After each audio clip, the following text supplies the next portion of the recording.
Well, good morning, everybody. Jade, good morning, good afternoon. Mal K, good morning. How is everybody today? Okay, what are we doing? Where are we? Let's get everything in position. Don't forget, there's a Discord link if you want to join us on Discord. Hit us up there and join in the chat. Okay, let's get the show on the road while everybody pops in to say hello. Let's do our channel review. Fidelity Questa, good afternoon. You're America, aren't you? I'm pretty sure that's an afternoon, yeah. Where are we? Excuse me for my blocked nose. Maybe I should just get my drugs out.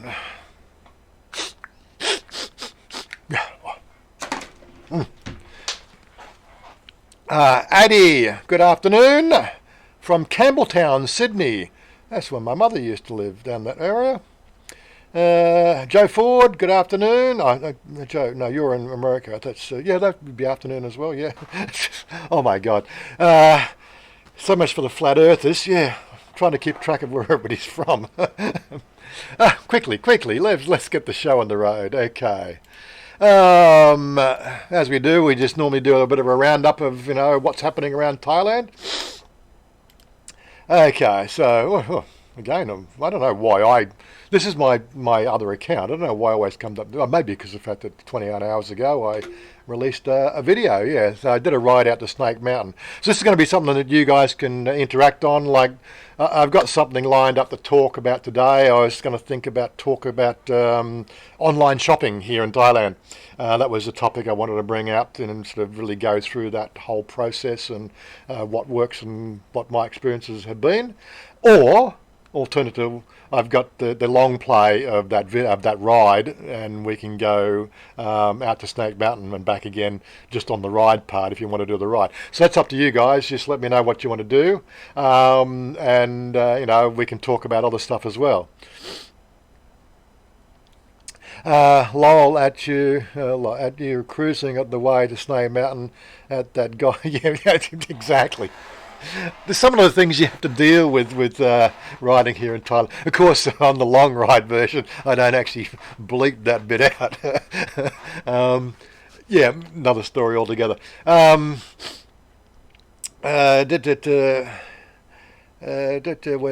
morning, William Poole. Good morning. London. So you are morning. Okay, Joe. Good on you. I wanted the swearing.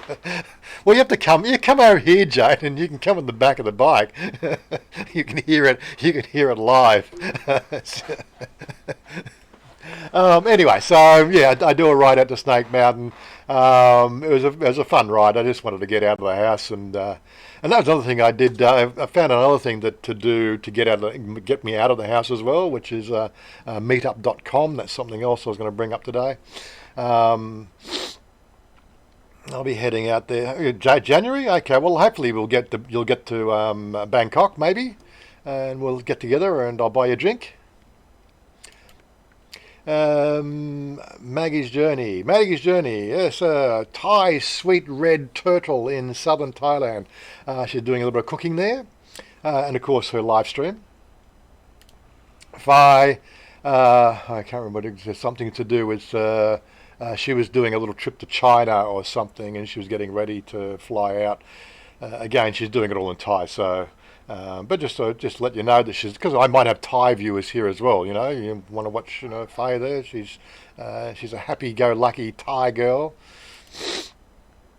Chucky, he's back in Thailand, so we start to see some new Thailand content coming from Chuck. He does a run through the airport there and talks about his jet lag. Unplugged Thailand, his usual newscasting. What else we got? Chiang Mai. Okay, I thought I'd give Jocko. This is a new one I've added to the list. Jocko, I think his name. And Jox. Here's Jox reporting from Chiang Mai. another sort of light-hearted look at Chiang Mai area, or the countryside and all the things you can do up there. I found it quite interesting for the couple of videos I've already seen. He's got 109 up on his list. Well worth it checking out that one there. So Chiang Mai Thai video. Yeah, I'll even put the. I don't want you popping off the chat, but I'll put the link up there so you can pop in and have a look at some stage. Dallo, good afternoon, Dallo. Will you be doing any vlogs in the near future involving you and your biker friends touring Thailand? Well, actually, we've got a ride out tomorrow. Now, it's not a long ride. It's only a short ride there, William. So the difficulty is, I'm out west. So what we're going to be doing is we're going to be going into the city. There's the one of those locations. I'd have to go and bring up my Facebook. Hold on a second. Where's my messenger? We've got a list of things. It's only a short ride, but it's sort of getting together. This is probably the first get together we've had sort of in 6 months. Fastest sloth rider. Where is it? She's given all the things. So we're heading to the Caltex on Rama 3. So if I open that a new tab and go over here, I know, so we're just we're diversifying. We'll mix everything up. It's all right. It's my show. I can do what I want. So there's the Caltex there. Let me just get me off the screen here for a second so you can see everything. Yeah, so I'm out here. So if I go directions, so this is the first part, which is going from home to the Caltex. So that's the plan is to meet at the Caltex at 9 a.m., which means I got to leave home around about 8 a.m. just to get to the Caltex. And of course, this is the traffic what is today. It won't be so bad tomorrow morning. This is a little live traffic. There's a couple other ways, but thing is, this is the thing, the online mapping system doesn't give me motorcycle riding. Only the app on the phone gives you a motorcycle itinerary, because there's certain places you can't ride motorcycles. These other two routes here, they might be a bit easier, potentially. One of them's a toll road. But I can't go on a toll road, even though I've got a high capacity motorcycle. It's just one of their rules. This road here, we can't actually cross this bridge. That bridge is prohibited for motorcycles as well. So I got to go this way. But again, even this thing here is showing this bridge here. I can't go, that bridge there, that overpass there, I can't go on that overpass. I've actually got to go the long way on the old bridge as well. So anyway, so we're meeting up at this Caltex. Then we're going to the secret coffee shop, which is, secret coffee, add destination, SECRET, secret coffee. I think that's the one there. So we're going to then go to the secret coffee, which is in this part here. Now, I'll switch over to the satellite view. This is what we call the lungs of the city. It's a green space. I've talked about the parks in the city, but we've actually got two green spaces. It's another one a little bit further up here somewhere as well. I'm getting sidetracked, but whereabouts is it? Yeah, this is the other one, a bit Concrete. I know Ian did a vlog from there last year. It's a smaller green space, but yeah, so we're going to the secret coffee. And then we're off to this third location called the Bangkok Treehouse. BANGKOK TRE Treehouse. The Bangkok Treehouse, which is over here. So this is the ride. So it's not a long ride, but we'll be riding as a group. Now, again, I think we can't ride certain areas, so we're actually going to do part of it on a push bike as well. So that's the trip for tomorrow, and of course it's an early start, so I'm up at sort of 7 o'clock in the morning getting ready. But anyway, so that's the next long ride, but it's a good chance for us to get together. Start of winter. Well, they're talking about the fact that it is getting D3. And Pat, how you doing? But yes, start of winter. Well, the winter doesn't officially start until November, but they're now sort of saying with the climatic conditions and everything else changing, we're in for, we might sort of say the cool season is pretty much starting now. Anyway, so moving along. That's the ride for tomorrow. We'll have some ride footage. I'm hoping that the girl that's organising it, she says she's planning to stay in the city tomorrow. But if she comes home, then she's going to meet me out near the Esso service station where I live here, and then we'll ride in together. So we'll get two of us riding together, and then we'll go into get the idea. So it's only a small ride, but it's really about just getting together and making some plans for the coming months. Get some ideas going. I want to do a ride down to sort of see my mate down in where is it? Not Hua Hin, Chaham. Rob, he's down in Chaham. I've been sort of saying I'm going to get down there. I want to check out his house building. That's a 2-hour ride, so I might propose that we'll do a group ride down there. I'll probably stay overnight while the rest of them, everybody rides back or something like that. But just getting a chance to do that. I've got a couple other ideas as well for rides we want to do this cool season. But right now, tomorrow is really a planning day, hopefully, and so we'll take it from there. And of course, you've got to see how you can use Google Maps and plan things. MotoGP here in Dallas. In Moto here in Phillip Island next week. Oh, Della, you're in Sydney. Melbourne. Fair enough. I'd never really followed much of the GP down there. But yeah, that's good to know for those motorcycle enthusiasts. Forget it. David, best buffet in Philippines. He's down in the Philippines now. I caught up with David last meet-up at the Down Under Bar. He popped in very early before anybody else arrived, asking me some more questions about his YouTube channel. Streetalicious, where is she? How YouTuber make video. Streetalicious YouTube special. Rene, he's off to Vietnam for sorting out a 3-month business visa over there. He's setting up his own business over there. Bangkok Travel does a run around a Wat. Not quite sure. I haven't checked out where that Wat is, but he does a temple tour along with his Sunday live stream chats. I don't think we talked about that on my last Monday anyway.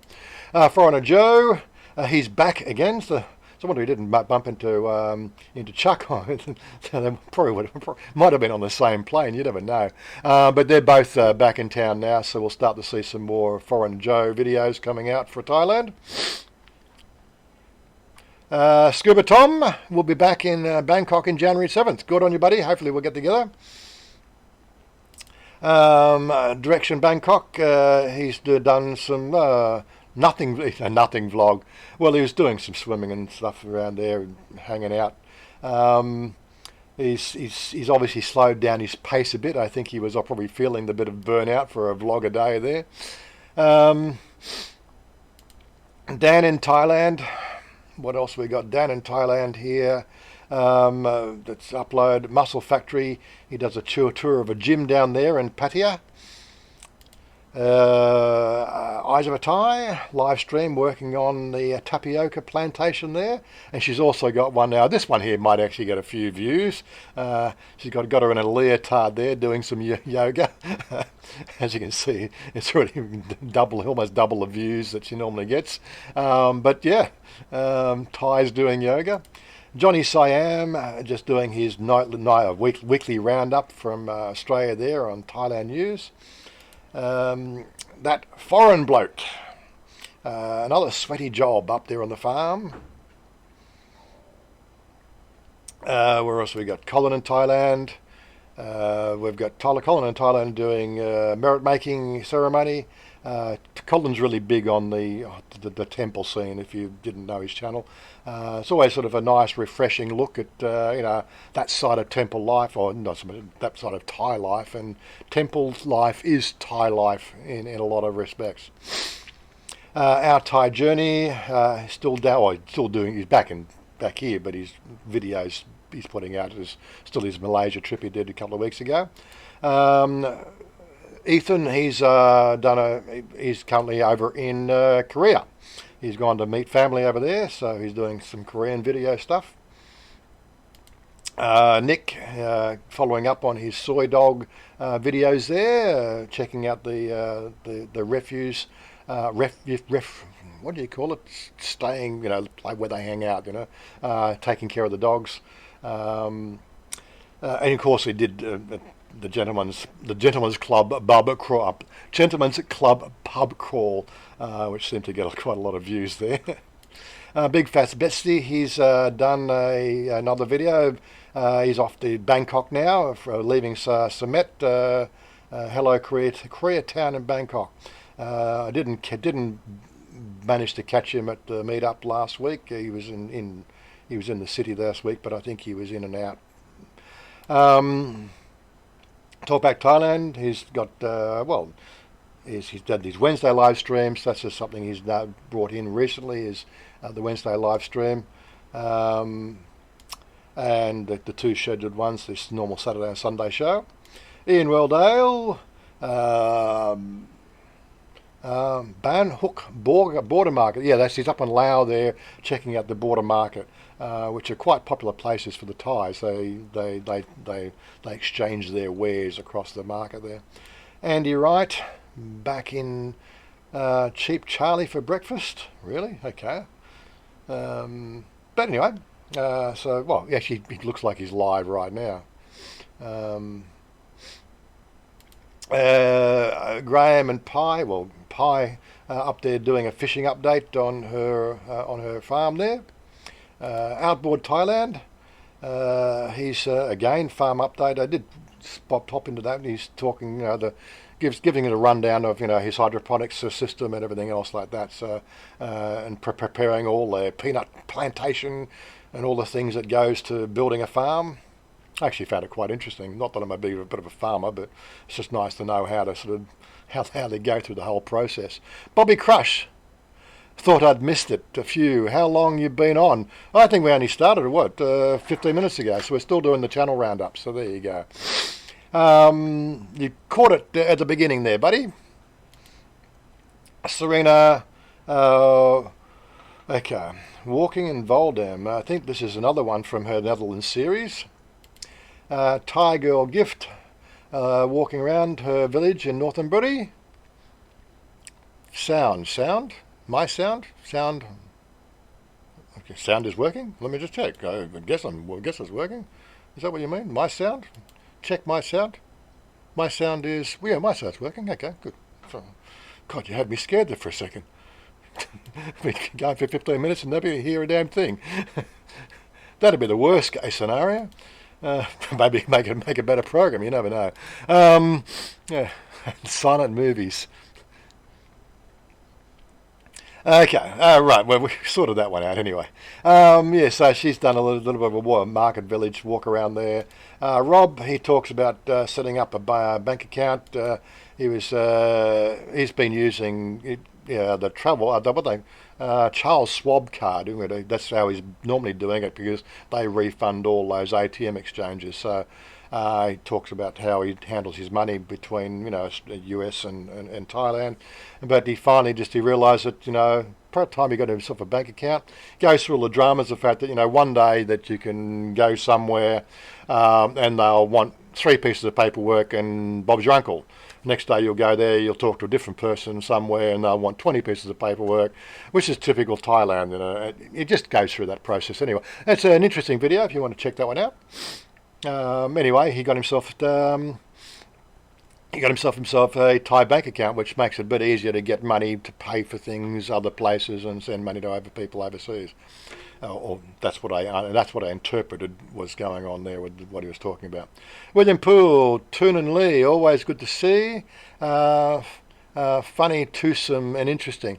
Yeah, well, unfortunately, Toon and Lee haven't really sort of reached out to me, and they're not on the. I do know of them, but they haven't reached out on the Thailand Vlogging Hub, or I haven't had any direct conversation with them.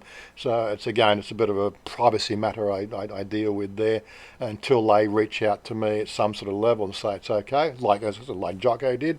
Then I feel inclined not to show them because I don't want to ruffle anybody's feathers. It's just one of those ways I deal with it.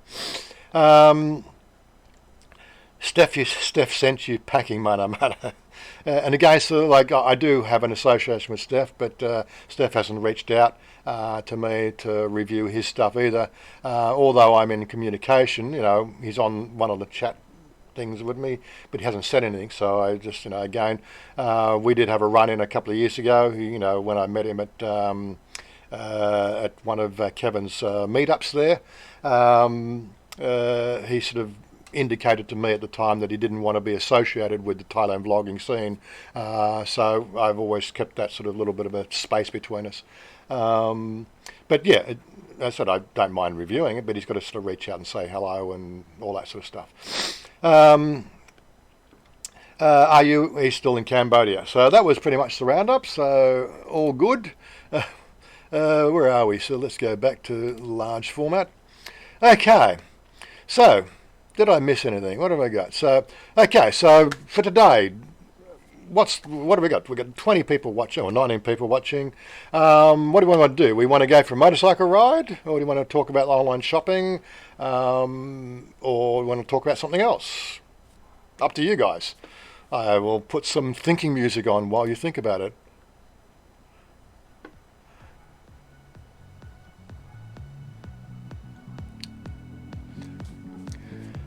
Come on, what are we going to do? Cowboys don't live by rules, mana. Bar lines and power fights. Hi Ron, people here at the Golden Tiki Los Angeles want to know why Thai ladyboys look better than Thai women. It's a good subject. Why do Thai ladyboys? I think because it's again. I put it down to this one-upmanship, one-up womanship. Again, politically correctness is almost impossible when you start to talk about this shit.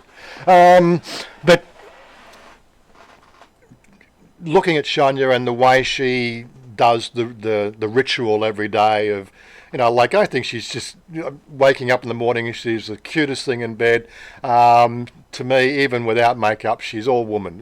She is just naturally beautiful. In my eyes, that is. Other people have a different sort of opinions of that one. But she is, in my eyes, I just see her every morning. It just makes you feel that you've made the right choices in life, and it just makes you just so happy, in my case. But then, of course, she'll go downstairs. She's going she's going to work, and she's getting herself all dolled up to make herself all look beautiful, because her job is, hair and makeup in her salon, right? So, and basically her clientele are women. She has to, in one sort of sense, she has to be the best looking woman, right, to really encourage the business, I always sort of say. But that's in her case. I think with other ladyboys, it's more the fact that it's a competition, and they just generally try harder. Again, if Jade's there, maybe she can feed back on that one. I'd like to have Jade actually join us on Discord, so we could talk to her a bit. So we could talk about her, experiences, in Australia. And I think Jade again is, for the girls that the ladyboys or transgenders I've met in Australia, Jade would have to be one of the cutest ones I've seen in the last 10 years. She's got a few screws loose, but I think most of us do anyway, but that's beside the point. But yeah, I just generally think that they try harder. Women tend to, in one sort of sense, they tend to take their beauty for granted, and they don't really learn makeup techniques, that can really accentuate their features. Whereas, ladyboys, I think that it's something that together they work out what works best. They study it. They're trying to find the uniqueness of the beauty aspects and the makeup and how to really sort of get that accentuation. And again, sort of Chanya, comes from a career in in cabaret. So not only does she do the beautiful sort of side, she also does the les girls beauty as well. So with all the glitter and glam of that sort of type of industry. I'd love to take you down and show you some of the Tiffany videos, but of course it's a copyright issue that we have to deal with there. But if you're ever in Pattaya, you've definitely got to check out Tiffany's, and that show is absolutely a magical show. And you've got to, it's hard to believe when you go and see that show that there's not a single genetic woman on the stage. It is just completely a mind-blowing experience. Anyway. And Gianovi, do you still game on P? I do, but I haven't been doing any. No. It's one of those things. I'd like to do, online gaming for the PC sort of stuff. I haven't actually been I've been playing Beat Saber for last week. I've been doing some aerobic work to trying to trim down a bit. But again, online gaming, I could do a PewDiePie sort of thing and just go into sort of an MMO sort of style and just die a lot of times and sort of build a channel with that. But there's plenty of people doing gaming.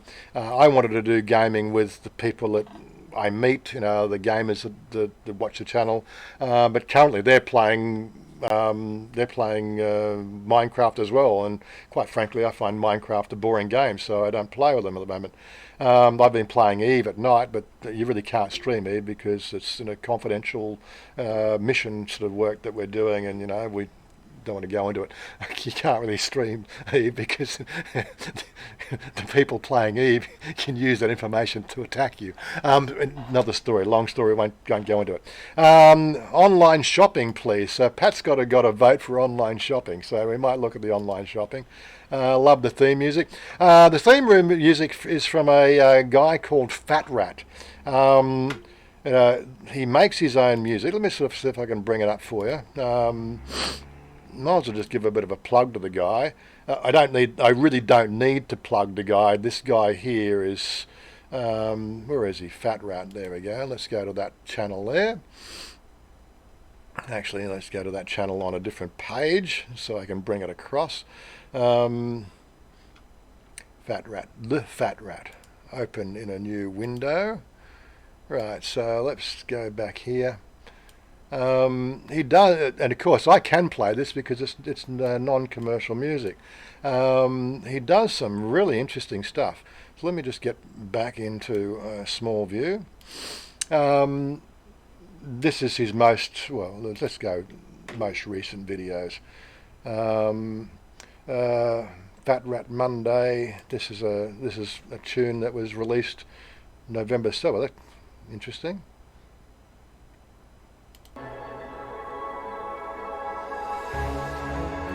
It's very, very. How's my mix? How's my mix going there?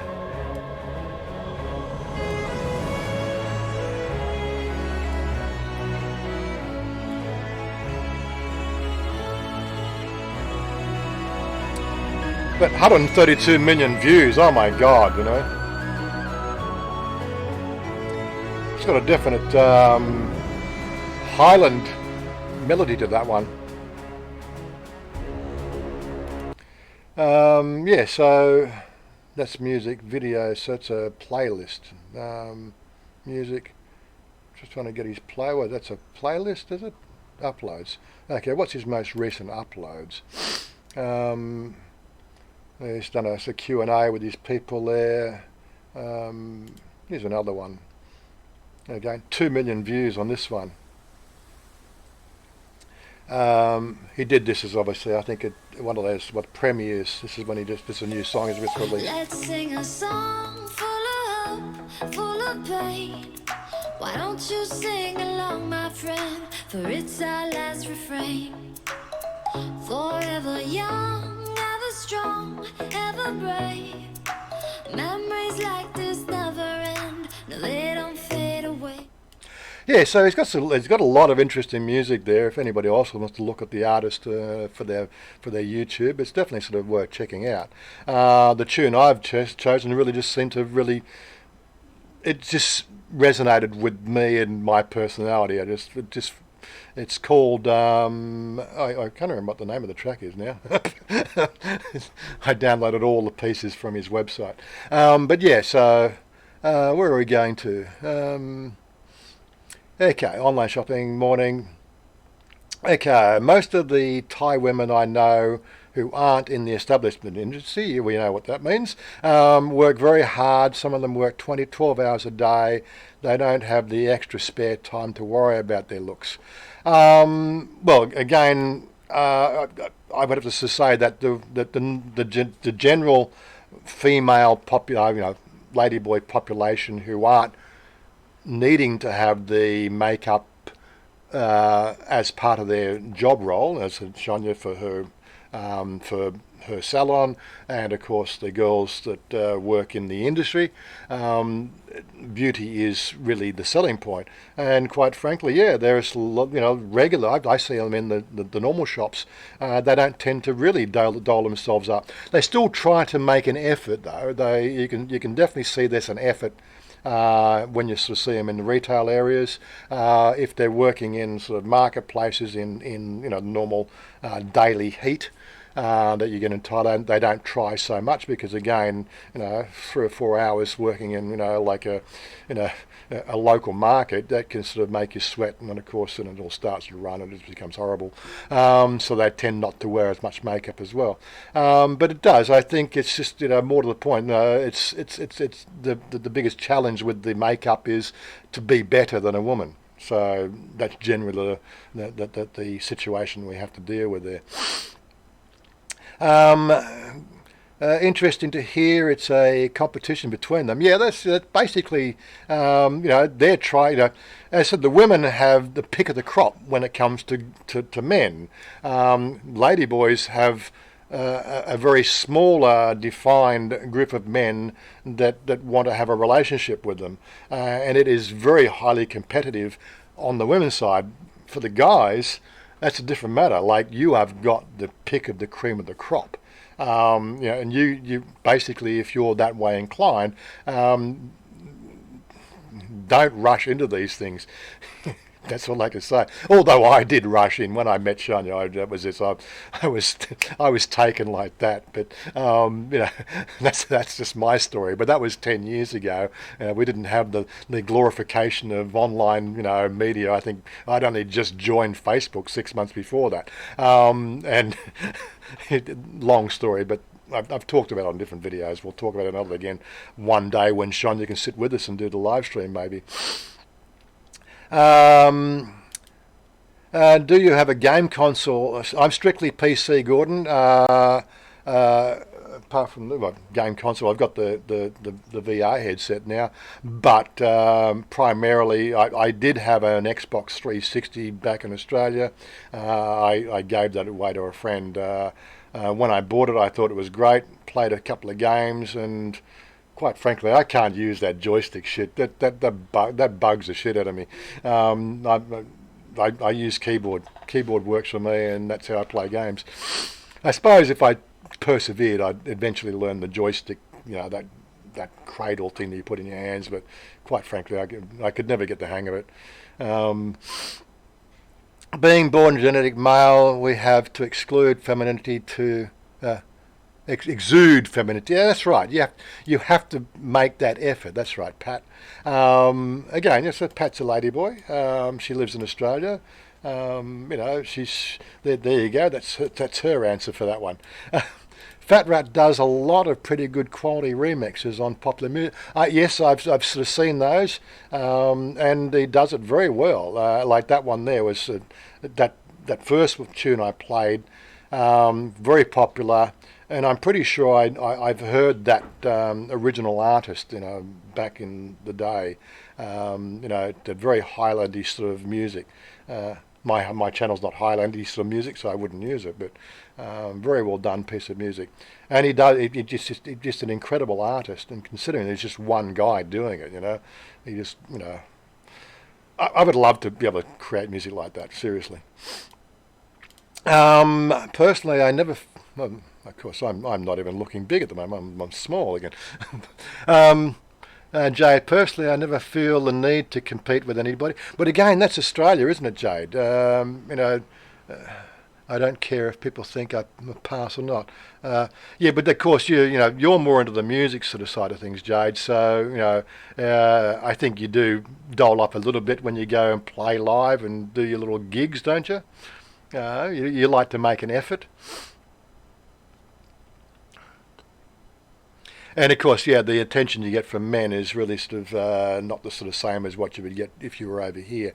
Men come to Thailand specifically looking for the ladyboys, whereas a lot of men in Australia, especially in Jade's, situation there, she's out in pubs and bar scenes and things like that, playing live music, and she gets the other side of the unwanted advances of the homophobic sort of attitude to basically male Australian, and it can be quite sort of daunting and quite dangerous to your health as well.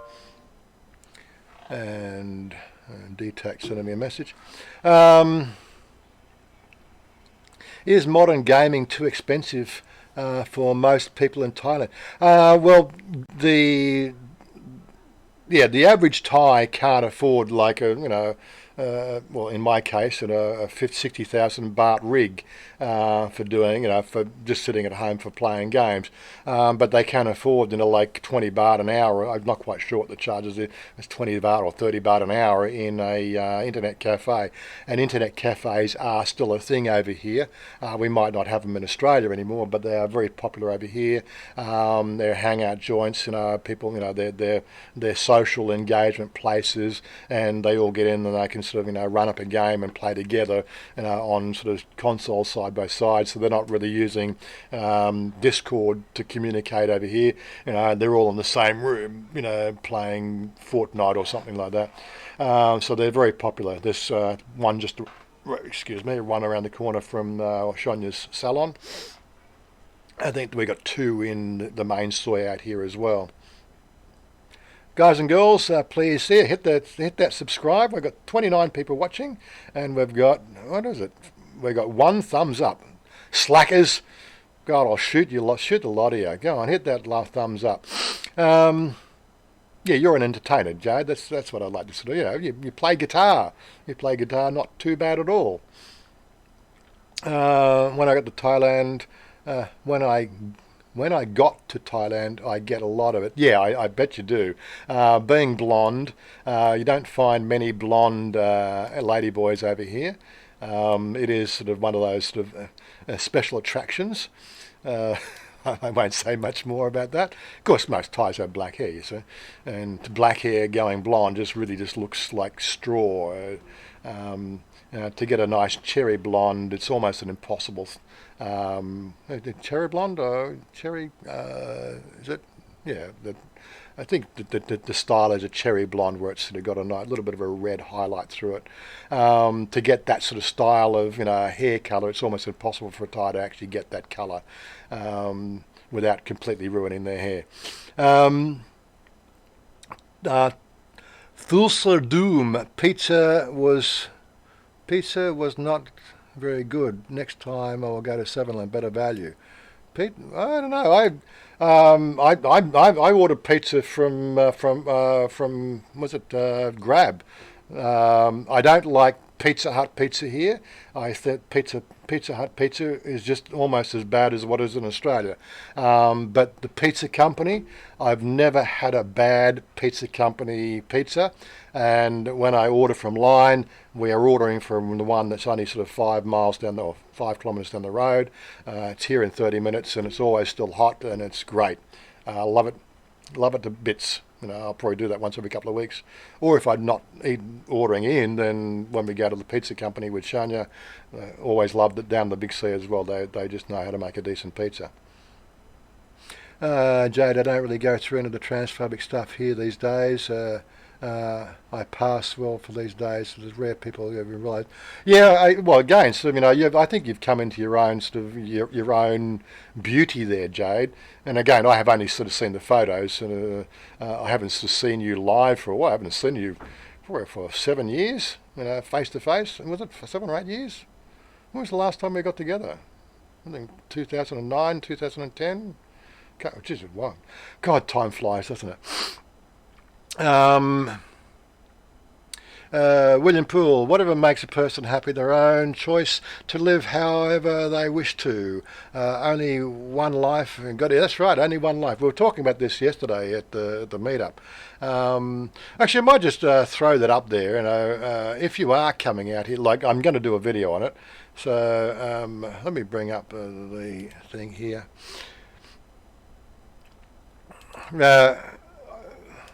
This will be linked, but .com.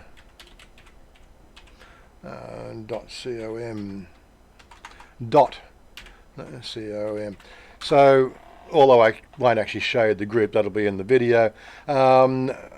This was recommended to me by David, but is actually, David comes to my meetups, but Jerry, who actually runs a meetup here through the meetup website, mentioned it a couple of months ago, but I'd had a bad experience back in the 2000s with meetup when they started charging to actually host meetings, and I've been a little bit anti-meetup for quite some time, but I did plug into one here in Bangkok, as it'll be in the video, and we hung out pretty much all yesterday at the Emporium.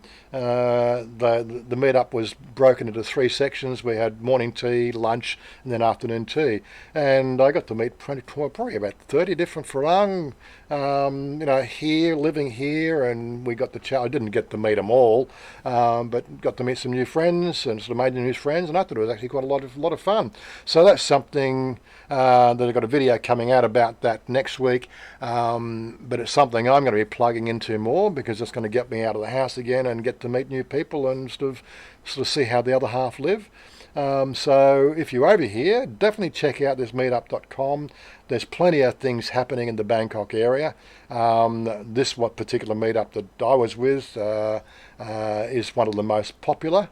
As I said, check it out. Anyway, going back to that, where did we get up to? William, whatever. Yeah, so we got. That's what I was getting at. We were talking about the whole one life thing, and you might as well sort of start to think about the fact that, a lot of religions talk about coming back again. There's a lot of hairy fairy stories about reincarnation and past lives, but there's no solid scientific proof about that.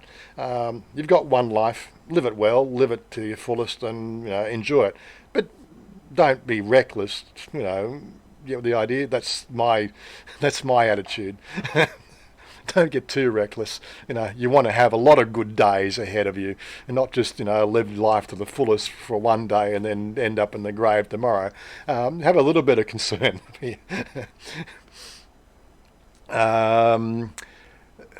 Well, you red these days, are you? Did you go for red? Good on you, Jade. Redhead. Oh my God. You know what they say about redheads. Warren, if you had to work in Thailand, what would you do? Well, I'd probably sort of stick with what I know best, which is IT. That was my forte, which was building large-scale infrastructure, knowing how to really sort of get the best performance out of the rig. What works best for the sort of type of number crunching you're doing. My industry was SQL databases and number crunching, so my systems were built for that in-depth in-depth retrieval of data quickly with the SQL platform. And I got a bit of a reputation with people like Adaptec, because I was that crazy Australian running SQL databases on Adaptec controllers and things like that. And always in their head, always in there talking to their IT guys about how we can get more out of them and fine-tune the code. And they got to know me pretty well. Having the voice. Sorry. Stephen. Stephen, turn off the. So with voice activity, what you'll sort of see here is the sound meter there is moving up and down the screen. Stephen, what are you doing? Could you shut off the YouTube sound? Yeah, shut off the YouTube sound. Yeah. Okay. Good morning, Stephen. How are you? You've not shut off the YouTube sound. Watch the YouTube, but shut off the YouTube sound. That's what you want to do. Anyway, it looks like we've got Stephen joining us. Just takes him a couple of minutes to get himself sorted out. Where are we? I've lost my place again. Well, yeah, so what would I do? So I'd probably stick with that. I don't have a degree in anything, so I couldn't do English. You need some sort of, tertiary education degree before you can do English. Then again, the channel might grow. Call that a career. I'm getting more and more comfortable in front of the camera these days. I know I got to get over the ums and ahs a bit more. It's something that I need to do. Well, Stephen's disappeared again. He's going to sort himself out somehow. Get over the ums and ahs and losing track of the conversation and things like that. That's something that you've got to fine tune. But I've watched some of the big YouTubers out there, and they all do it. I think it's sort of a part of your personality. But yeah, so IT would be something that I would take money for, but I don't think I'd afford it. Like I said, I don't need to work, so I'd be demanding sort of something that would be a little bit probably outside their budgets to get me back in the workforce. I really don't feel like working for somebody else's dream anymore. But I did offer GG's. I think it's who was it? Not Foodland, Villa. GG now is the head marketing guy from Villa, and I did mention a few years ago the fact that if he ever wanted me to come and sort of sort out his gear and his computational stuff for Villa markets, I would definitely entertain the idea if they could go through all the paperwork and make it all possible. Because quite frankly, I don't want to mess around with bloody work visas. That stuff I'd just do your head in. Fax Lark, hi Ron, nice to meet you. Heard one of your mods is the worst mod in the whole universe. I don't know. Stop fighting amongst yourself, guys. Just because I like somebody doesn't mean you have to like them. And these pizza comments are directed at me. Okay, right, don't bother. I'll explain later. Yeah, leave him alone. I haven't actually had one of Mana's pizzas yet. And again, for him to send one up, I think he's in Pattaya, so it'd be pretty cold by the time I got here. So I don't want a cold pizza. I can't stand cold pizza.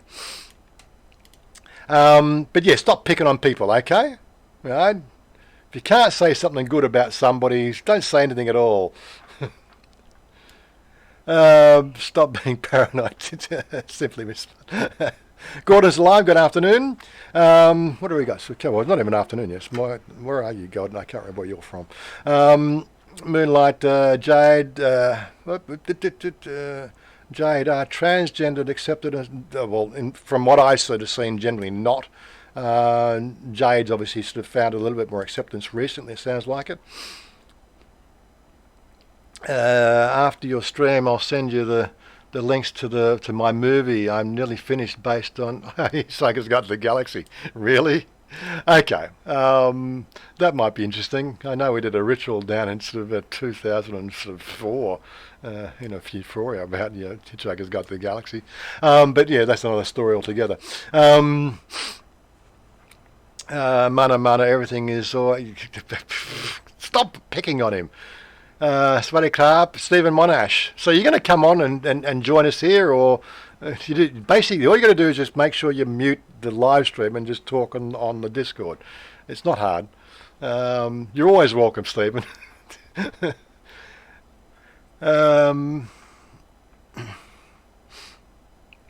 Gordon's alive. I was talking about your comment. Yeah. That's okay. Here we are. Listen to Warren suffocating. Stop it. Tony's travels. In all your years in Thailand, have you ever known Richard Barrow to post a positive story on his account.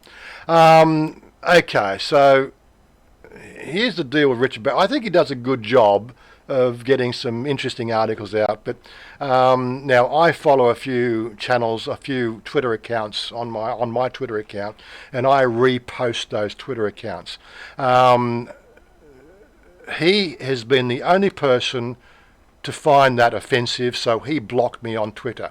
So although I do catch a few posts from him, I quite personally think he's a bit up himself, and that's about all I'll sort of say. I can't say anything positive about the guy because I've got a little bit of a negativity towards the guy, but some of the articles I catch, I think he does some good things, good articles, but unless of course he unblocks me on Twitter, then fine. But it's his prerogative. He can block me on Twitter. It's his Twitter account. Most people actually enjoy me reposting their tweets with their mention. I get positive feedback from that, but he felt that I was raining on his parade. So that's the sort of guy that he comes across to me. Anyway, I think that's just a bit of a self-glorification, or whatever. What's the right words? I don't know. Morning, Stephen Monash. How's the house hunting going? I've got the next. There you go. Hello. Yes, I've got you. Yes. Hello. Yes. Where are you? Hello. Okay, I've got you. Yeah, I can hear you. Stephen. Wazza Stephen. Yeah, you're in the right channel. What are you doing? Oh, I know. I'm actually on push to talk. Hold on, Stephen. I've just got to. Yeah, sorry about that. What? I can hear you. Yeah, okay, right. Let me just go and fix something here. I'm on push to talk, and he's come in there. Another story altogether. Most of the time I'm on push to talk because games feedback. Okay, let me just go and just fix something up here. And go to voice activity, go to Vox. There we go. Okay, now you can hear me, right? So, sorry about that, Stephen. I wasn't prepared. I did that a stream a couple of streams ago as well. I know I did the whole stream. I didn't realise it. Nobody's mentioned anything. Who else we got here? So Stephen trying to get voice on there. Missed. Yeah, okay, right. We're all good, Stephen. No problem. Okay. Where were we? That's it. Morning, Stephen. Good. How's the house hunting? So that's what we're up to. How's the house hunting? Yeah. So we did the bike video. The next two videos, we're doing some more house hunting. We actually got to look into the house that's around the corner here. That's the one that's going for three. That's the 3-bedroom. That's a brand new build. They want 3.2 million for it. I give some ideas and thoughts about what we can do for the. Well, we're going to do some reno work on it because the current shape is not ideally suited to our use of the place. But probably 3.2. If they actually take it knocked down to 3.1, and then maybe 150,000 probably to do a bit of reno work. I've got to put some security grills on it and everything else like that. But we talk about that in the video. I won't go too much into it. No singing this weekend, Stephen Monash. He says, singing away. I'll send you a new alarm clock, Stephen. Okay. What's going on now? Okay, so that's Jade. Okay, you've sent me that information. Cool. Where are we? Tried to get on. Sorry, I'm retarded. It's all right. Well, you were working that time. What do you mean? You had it working. What was going on there? Try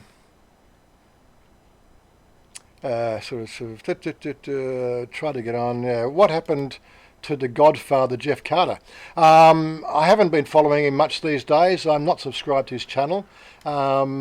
He's really Jeff Carter does his own. I do know of the channel, and again, it would be one of those sort of things, if you another channel that's out there, you're welcome to go and join. I don't think he does anything bad for Thailand. He's in that sort of stratosphere of Thailand vloggers, which is outside the sort of normal, stuff that we do as a Thailand vlogger. But if you were to reach out and contact me, I'd probably subscribe to his channel again, and make friends with him and do all that sort of stuff. Mr. the Plague, hello Warren, nice cap you have there. Is it a pizza? That's a warning sign. Stop picking on Mana, okay? He's a nice bloke. Leave him alone. That's a warning sign. Stop picking on Mana. Yep, you're doing it around the wrong way again, Stephen. You said you got to mute that one and listen to that one. That's it. Yeah, that's what we want. Now say something. There you go. Say hello. Hello? Hello. I hear you. Can you hear me? I can hear you, yes. I was on push to talk. Don't worry. I can hear you. You're good. Right, so all you need to do is watch the live chat. A bit more practice. Stephen will get the hang of this within, give him Sorry, time. everybody. I just spoke up, so I sound like Kermit the Frog. Kermit the Frog. You need some throat spray.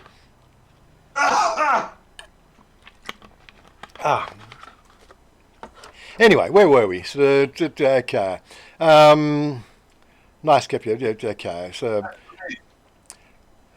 offer them 2.9 million. Say, Barton, bet you get it. Well, again, I don't know how it works over here, and that's something that I will be letting Chanya do that final dealing with. Her understanding of the way Thai culture works is completely invaluable to me. It gets me, into the good books of Thai people. She tells me what's good and what works and what doesn't work, especially when we've been doing these, run-throughs like the second video and now that's coming out in, the end of next week. It's again the Supala estates there. We did one, we rolled into one on the first video. They don't allow video in the estate because there's something about these people that build these houses. They think that you're in there to spy on them. So you don't ruffle their feathers. If you wanted to buy a house, no video to be shot inside, that sort of stuff. So it's annoying. I can't actually show you around these estates. I can only show you pretty much the outside, view that you would get at the formal gate sort of thing, But again, working within the confines of what's right, I will let her deal with the whole negotiation. She'll have how much she can spend. Right, and if she knows how to say the right things to knock them down, I'll let her do that. But if she says it's bad, it's bad form to even entertain that idea, then I will go with her understanding of the way Thai culture is. We haven't actually talked about it yet, but as I said, I think for the 3.2 million for that one around there, that could be sort of potentially a really nice place. As I said, with the MRT coming out. But we'll cover that in the video. Brian Jackson, Warren, I written to Mick Doohan to come to Thailand for a bike ride, Bangkok to Trat, when Ko Chang, then Ko Chang, which is Motorbike Heaven. If this evaluates, I hope you can join it. Well, definitely let us know what's happening there. Do you know how to build a route on Google? You can Google Maps and you can press press your points and map location. Send me a route map and sort of some sort of idea, and so I'll definitely entertain the idea. Maybe we can get the whole group to join us. But yeah, so let us know when you get over here. Hey, Wazza? Yeah, mate. Okay. Just checking. Just checking. I'm at the bottom of the bottom of the chat log, so I'm not missing anything. Where are we? Speaking of homes for sale, I'm currently selling mine. Beautiful property in Pattaya, sitting on 60 wild land spot. Really? Asking 3.3 million. 60 wild land plot, swimming pool, 2 large bedrooms, 1 smaller bedroom, 2 bathrooms. But 60 wah? Okay, look, you have to just convert me. What's 60 wah in acres, or something like? How many square meters is it? 5. Let me bring it up here. Let me go to 60 Wa. Right.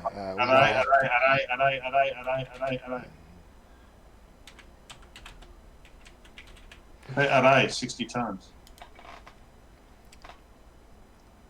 So same legal convert convert unit measurements. Wa 60 convert 120 square meters. Okay, so the things we've been looking at are the normal sort of 3-bedroom, townhouse is on about 50 square meters. The ones we saw in the last video, that was on 75 square meters. So 120 square meters is actually not a bad sort of size. And you say it's got a swimming pool. I guess it's a small swimming pool. Yeah, but I don't know. Go on, Stephen. It says here, array is a unit of area equal to 1,600 square meters. Yeah, right, but this is 60 Wa. 60 Wa. Yeah, 60 Wa. It's 120 square meters. So it looks like... Array as a square, it can be divided into 4 nan, or 400 square Wa. Makes sense to me. Yeah, quick conversions. Looks like so one Wa is 2 square meters. That's enough. 40 meters. 40 meters is 80 square meters. 40 meters. So that's 160 meters. Well, I'm just looking at this conversion table. You put the 60 in and it gives you 120 square meters. Well, it says 120 meters. I think they're referring to square meters. 1 meter is equivalent to half a Wa. And there's 1 square cent, or 40 meters by 40 meters. It can be divided into 4 nan, or 4 square Wa. But anyway, whatever that means. Yeah. Anyway. It's big anyway. It's a decent sized property, but again, whether Chanya wants to move to Pattaya or not, it's another matter. I don't have any current draw card to go to Pattaya. I'm pretty sure that would be the end of my life going to Pattaya. There's just too many farang down there. It's all right. I don't mind living here. I can go and meet farang. It's an hour and a half journey into the city. Or they can come out here. Chris B, I'll give you $2 million tomorrow for it.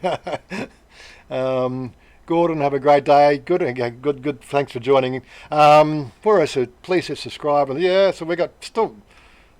I don't know whether I just need to do a refresh of that, but there's still only says on my window one like on that. Let me just quickly do a refresh. Maybe it's just not refreshing. Oh, there we go. 16 likes. There we go. I'm spare. How are you? But 16 likes and 29 people watching. Slackers. Right. Well, did you want to go shopping today? We did some on Thursday. No, but you must need something. I can drop it off.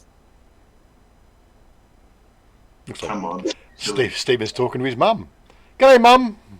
Off in the background, can't listen to it. Okay, Mum, I'll turn it off in the background. It's disturbing us. Hold on. Okay, sorry. Yeah, so I can just talking to Mum. Yeah, so what did you say? Okay, let me just mute him for a second. Let me just turn him down. The shopping centres. There we go. Got him muted for the second. He'll have to pop him back in. Let him just talk to his mum. Robert Mack, good afternoon. Here's your thumbs up. You're a funny guy. I'm completely not getting anything that I planned to do today. So I was going to go for a bike ride, or I'm going to do some shopping. Still helping Stephen out. To join the team, Patio Cruise, Street Cruiser, how you doing? What are we going down? Yes, talk about yourself. Just 60 square yards. That's 48 square meters. Yeah, okay. BTS opened in PopeKael last year. Not very easy to get to Bangkok. Not very easy to get to Bangkok. PopeKael, is that the one down what they call the east line that goes south, isn't it? I'll have to look that one up. There's plenty of new gated communities. Yeah, no, again, it's just to do with the fact that the salon's over here. She does want to commute 2 hours a day to, and if the housing loan is based on her income for the salon, right, basically moving the salon to a completely different location pretty much negates the fact that that's how the loan was secured against, was the business, and she no longer has business. Get the idea? It's one of those sort of things. We have to really be looking here. Otherwise, it all falls on me to pay everything, and that was never the deal. And that would be sort of a linchpin to possible sort of a conflict. Muting mum's chat. I don't know if he's back yet. Are you back yet? Are you back yet, Stephen? Stephen, okay, doesn't look like he's back yet. I think he walked outside. Anyway, we got him unmuted anyway, so he's all good. Yeah, okay, so we only had Pat come up and said he wanted to talk about online shopping. Bangkok itself is great for the shopping malls, like, 7-Elevens, every 300 yards, Thais just like buying food in 7-Eleven, but shopping malls, 15 years ago when I first came here, shopping malls were only starting to get a traction, like we had to go to one place to get computer gear because all the computer gear was all in Pantip Plaza, and but now pretty much every shopping centre has shopping malls. There's Stephen coming back again. You joining us again, are you, Stephen?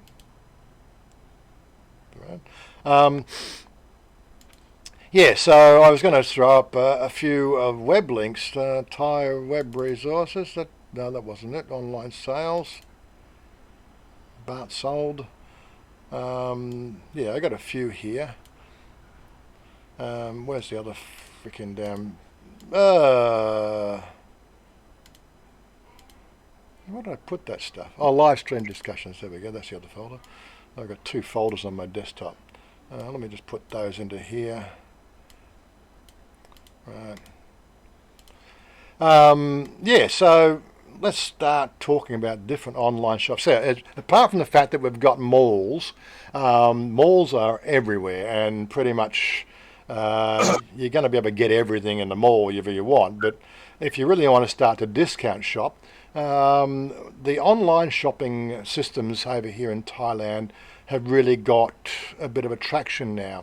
I don't think they'll ever replace, the typical street markets, which is food and the odds and ends. That's something that's very much a part of Thai life. But as I said, more and more people are going online. More and more people have got mobile phones, and they're finding it quite easy to sort of, Disappears. So what was that, Stephen? Be a pity if it disappeared, because that, as you say, it's what makes Thailand unique. All those vendors and the street life. Yeah, and it is something that has been talked about bringing back as well as more street life. These are the sort of things that the last government put a stamp on, or put a hold on, because they felt it was detracting from the uniqueness of Thailand. But what we've found is people love the street markets and street stalls. So anyway, I've never been sick from a street stall. I haven't. Most of the people I've heard have food poisoning are getting food poisoning from 4- and 5-star restaurants. I don't know why. Maybe because of the fact that they don't have so much of a turnover of food and they don't do all the right things. I really don't know what that is. I got sick, and it said the world's greatest hamburger, and I had diarrhea for 4 days. Where was that? That was in Pattaya. Was it? Okay. But 2 o'clock in the morning, but that was like, when I was about 28, so about 5 years ago. Okay, anyway, so starting the roundup. So the one that I've been using regularly for my shopping needs is AliExpress. I found everything that ever I wanted to get on here. Now, as I said, I was at the show the other week, and we bought the the Realme. So let's have a look at what the Realme Realme XT. Let's have a look at the Realme XT here, and we'll use this as a point. I'll get rid of the advertising.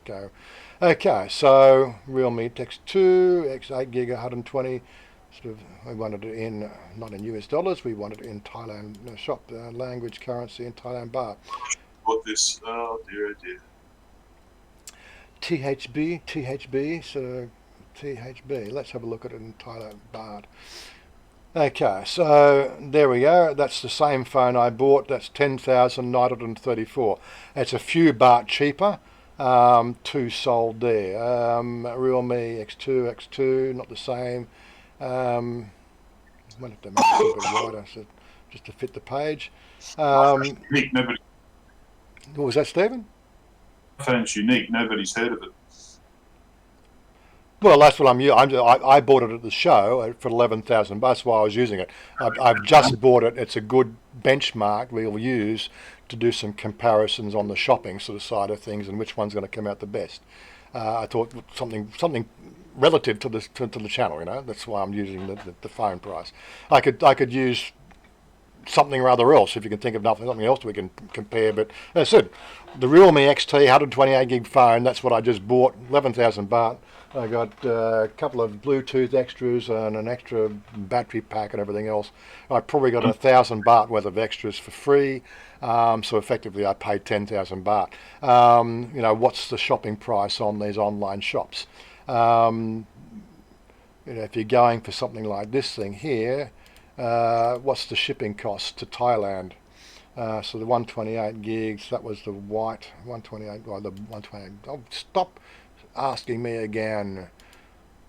Right, okay, so there's the real, that's the X2, no, but they said XT, what was that? God, I hate the way you click on something. That one, that was the, XT, that's the one. Open to tab. Right, so that's it, standard, $294, shipping to Thailand, free shipping, Thailand via... estimated delivery day 36 to 48 to 43 days. This is one thing I found with AliExpress. You're waiting at least a week for something to ship. I think the worst I've had to wait is probably 3 weeks because most of the stuff's coming out of China. So there we go. But it's a Jade that says she's used it before. William Poole, got to go. No problem. So I'll catch you next time. Express, eBay, and top headers. Who? Jade uses AliExpress, eBay, and top headers. Yeah, I've got eBay and I got Easy Buy. I haven't got eBay on here. Top hatters. Yeah, eBay. Yeah. Yeah, again, eBay really hasn't got a big foothold here in Thailand. The research I've done, I've basically got probably the 10 most popular that are used by Thai people over here, and eBay really didn't show up on that research I did. Use Australia Post. Who does? eBay? I use Australia Post. I use Australia Post. Okay, yeah. We're not going to go and have that conversation. Stephen bought himself a mobile phone. But we can do everything yours can. Yeah, so yeah. Okay, so AliExpress is the one that I use, and I've never had a problem with it. Everything's always been delivered. I pay by credit card, and I haven't had any ill dealings in the last 3 years. Probably the most popular one, and I know Tim uses this one very regularly. One of the problems I found with, unfortunately, I'm going to have to make the thing bigger, I think, because one of the problems I found with Lazada is its implementation of the English overlay is almost impossible to use. And then when you start searching for things, so let's REAL.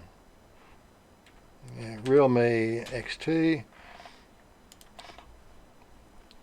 Okay, so we have got it there. We've got a Realme XT. Let's have a look at this one here.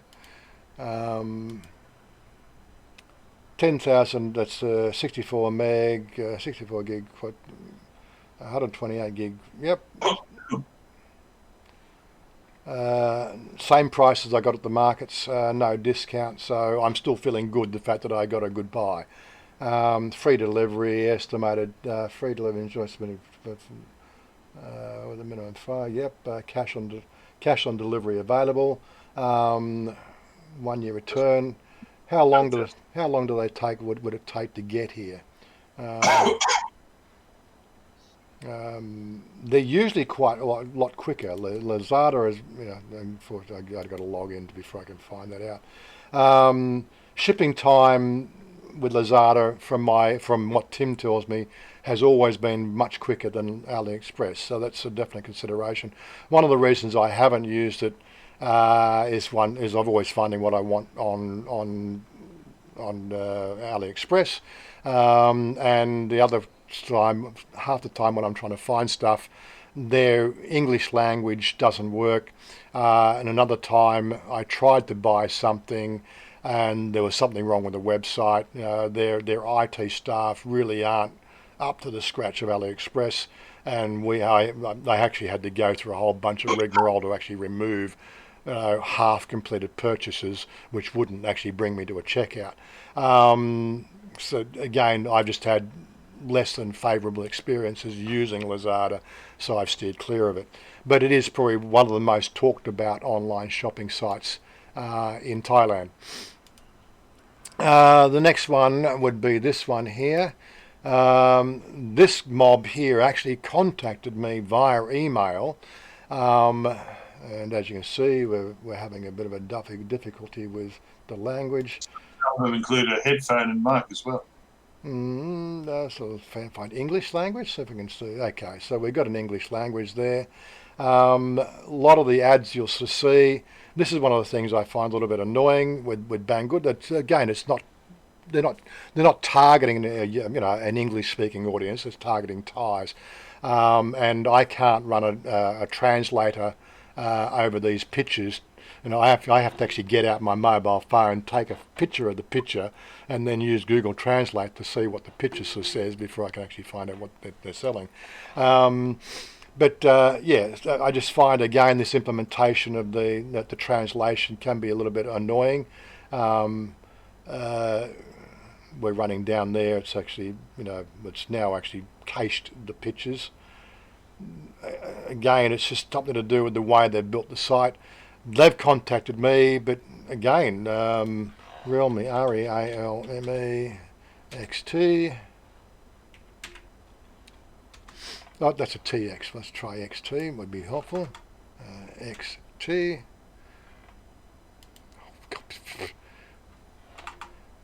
XT. Geez, let's do that one. As you might see, it's always coming in Thai, and then it's getting a translation. So it's using a translation overlay.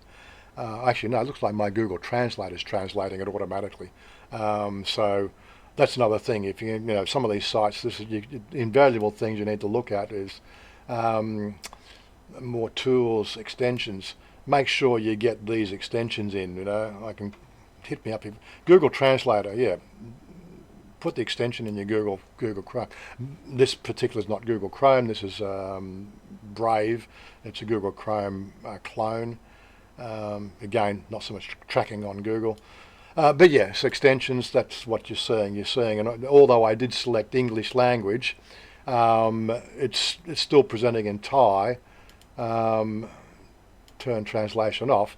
So I've sort of said language English, and it keeps on forgetting what I want, and I go to do something or other else. Okay, oh God, it's just clumsy. That's why I don't use it. But again, it's just one of those things. Price-wise, 314. Okay, let's try what we're trying to do. We're going to get find this annoying, right?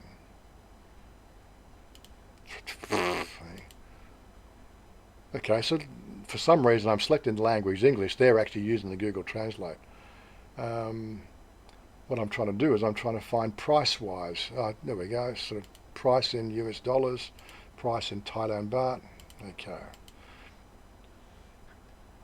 Okay, so XT owner, real XT owner, 6.4 inch, 4,000 milliamp. That's interesting. They're actually offering that one there, 9,700. So this is a little bit cheaper than what I did. What's the difference? Octi4 712, price 712, 7 to 24, 7 to 35, and 76 baht delivery. So it's design says 9,200 baht. So you're going to save yourself 20 bucks. 200 baht. 200 baht. Yeah, it's about 20 bucks. In Australian dollars, that is. So, yeah, okay, there's one offered there. It's a bit cheaper than my phone. This one here. These are just the different sellers out there that work through. There's a 6.4 inch. Don't know why would that one be different? Anyway, so this are they second hand? Maybe, I don't know. Strange why they call it owner. Why is that owner? And I thought Banggood was one store. Why would you have? They got anyway. It's a bit confusing. That was what I found about it. So when they offered to me the option to, did I want to promote their store, and they would pay me to, to do those promotions. I'm going, but I don't use the thing. I would be lying to my viewers, recommending your store because, quite frankly, I don't like your store. After about 3 or 4 emails later, they finally got the idea that I didn't like this store and they haven't contacted me again. But yeah, so I could have been sort of making a few extra bucks. But yeah, would you? Some people do this. I don't. I just don't like the store.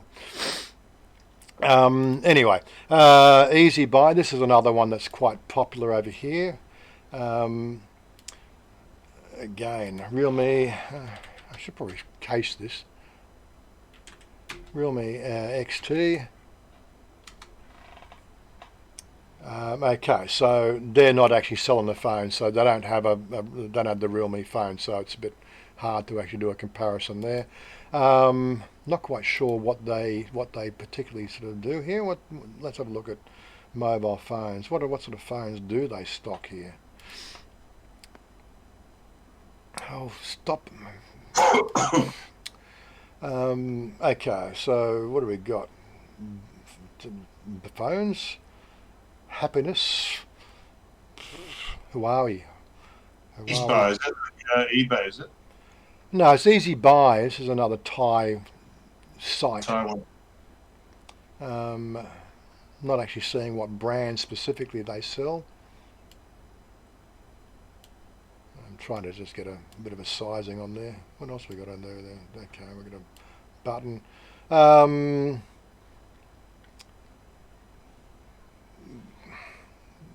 I'm not really recognised. Oh, the Vivo. That's a Vivo. 12 gig, 256, 33. Yeah. Thank God it's tiny. A little bit disorganised. That's my first impression of the site. I haven't really sort of looked at it before, but again, it's got fairly good ratings amongst the Thai people.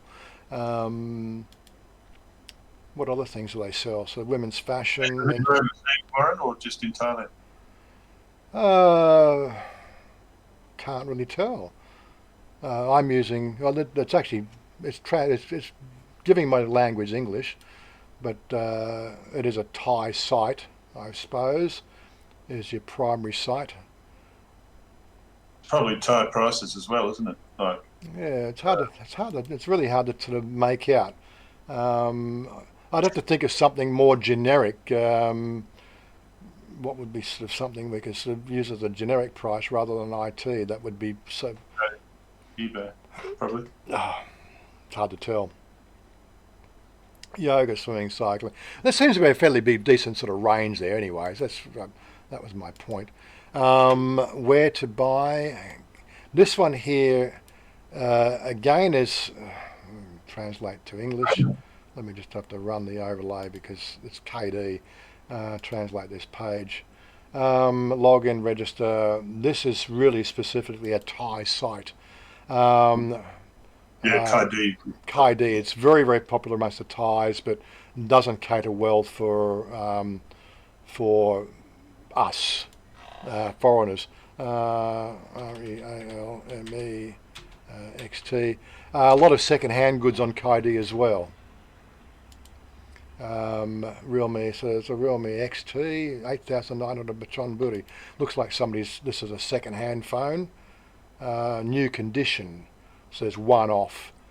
So they've obviously still in the box. It's a lot cheaper, most of the product. But it's like he's paid. Here's the receipt. He's paid 10,990 for it, and now he's flogging the phone off. I don't know why, but so 8,900 baht. Kaidi is really like it's what was the equivalent in Australia? What was it? Oh, forgotten all the names. There's a starters. That's 8,900. Yeah, but what's the second-hand sites in Australia? Well, we use eBay, of course. eBay. I'm not sure. I never shop online, to be honest. Sorry, can't help you. Yeah, there's a couple of second-hand dealers on Australia. So this Kaidi fits that like cut price. Specifically when it comes to motorcycles. If you're looking for a second-hand motorcycle, sports computers, motorcycles, bike. No case is Gumtree. Touring bicycle, mountain bike, electric bike. There's bicycles. No, I want motorcycles. Okay. Most every company has a website though these days. So there must be thousands out there. Hi-Fi. Kawasaki Vulcan. This is when I was looking for Vulcans. I was looking for new. That guy hasn't sold that yet.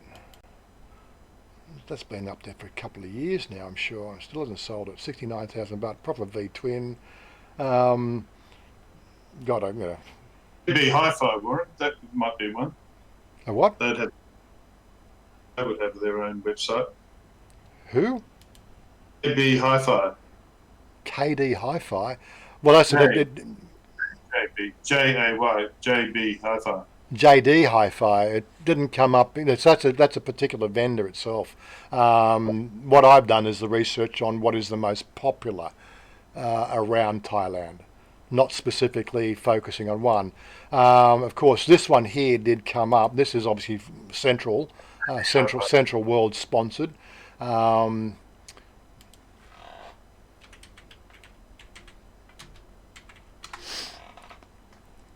So, again, no mobile phones there, so I can't do it. But this is a very popular site in Thailand, but it's really buying from Central World, the Central World group.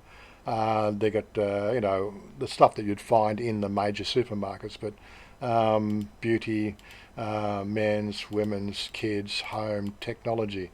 What have we got? So this is more brand focused because Central World was brand focused. It's an interesting site. Shop at 24. Again, another one of these major dealers. English, so we've got an English language overlay. Health, beauty, fashion, mobile. Let's just see if we can. REAL. This one there, 5G World. Okay. There's a whole range in Australia, really. Yeah. So there's no Realme XT on there, but we can have a look at. Oh, we got a new subscriber. Was that right? Was a new subscriber? Looks like it.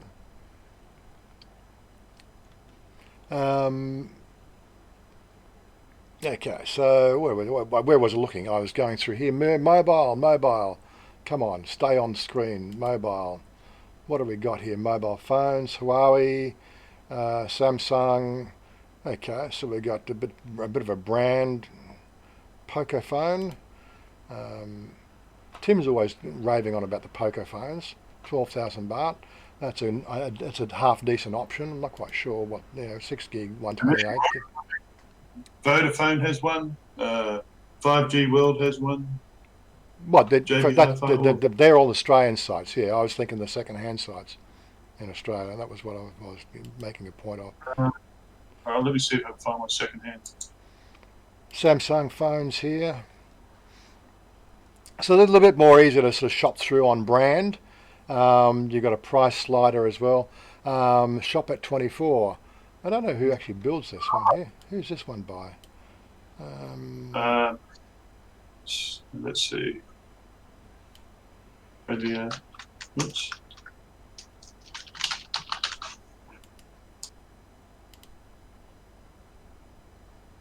Special price available through Shop 24 today. Online price. I'm guessing it's maybe it's done by CP Group. Since it's an association there with 7-Eleven. I have to do some more research on that one. I'm sort of going to hedge a bet there and to say, looks like Shop at 24 might be sort of something to do with CP Group. Okay, moving on. Bart sold. This one here is again, I think, more along the second-hand retailers. You won't produce Oz Mobiles. That's the second-hand one. I just put the link up there. Oz Mobiles. That's for Australia. For Australia, yeah. I'm talking about Thailand, of course. You're not going to buy from Oz Mobiles in Thailand if you're in Thailand. Yeah. Motorcycles, cars, jobs. Where are we? All categories. Yeah. So other computers, household goods, lots of phones. We've got mobile phones and accessories. What do we got here? That didn't seem to actually go anywhere.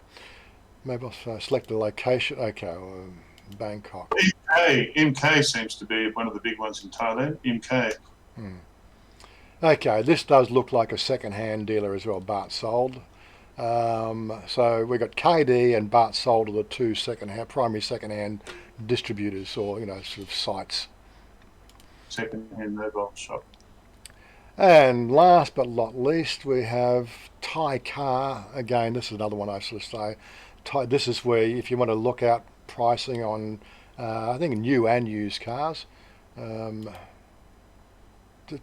of, it looks like it's affiliated with a few other things, carsales.com.au. So this is like an overall new and used car dealership, like carsales.com in Australia and Cordial Trader in UK. I don't sort of seem to have a English overlay language there. I'm going to have to do a translate to see if I can find it. Is there a way to translate to English? Do we have a page translation? Probably not. But anyway, let's see how we go. Choose the car, the type of car. What are we looking for? Honda. Oh, let's go to Honda. Let's go New Car Centre. And again 404. Okay, that's useful. Yeah, there we go. That's an English language now. Page not found. Interesting.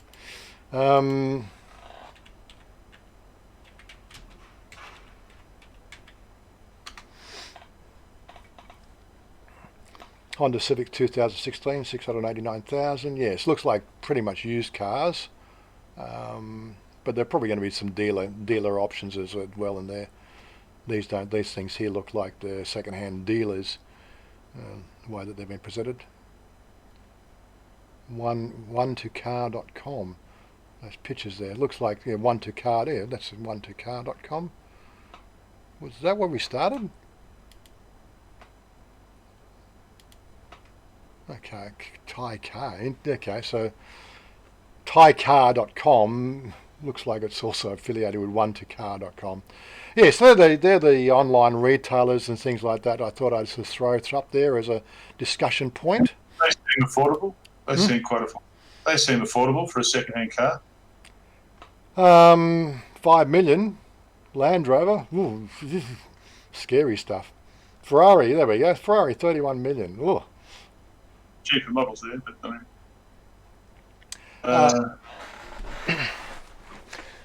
$500,000, that's about 15,000 Australian. Anyway, so there we go. Some online shopping sort of stuff. If you're in Thailand, you want to look around for the Thailand online shopping. That's what I came up with.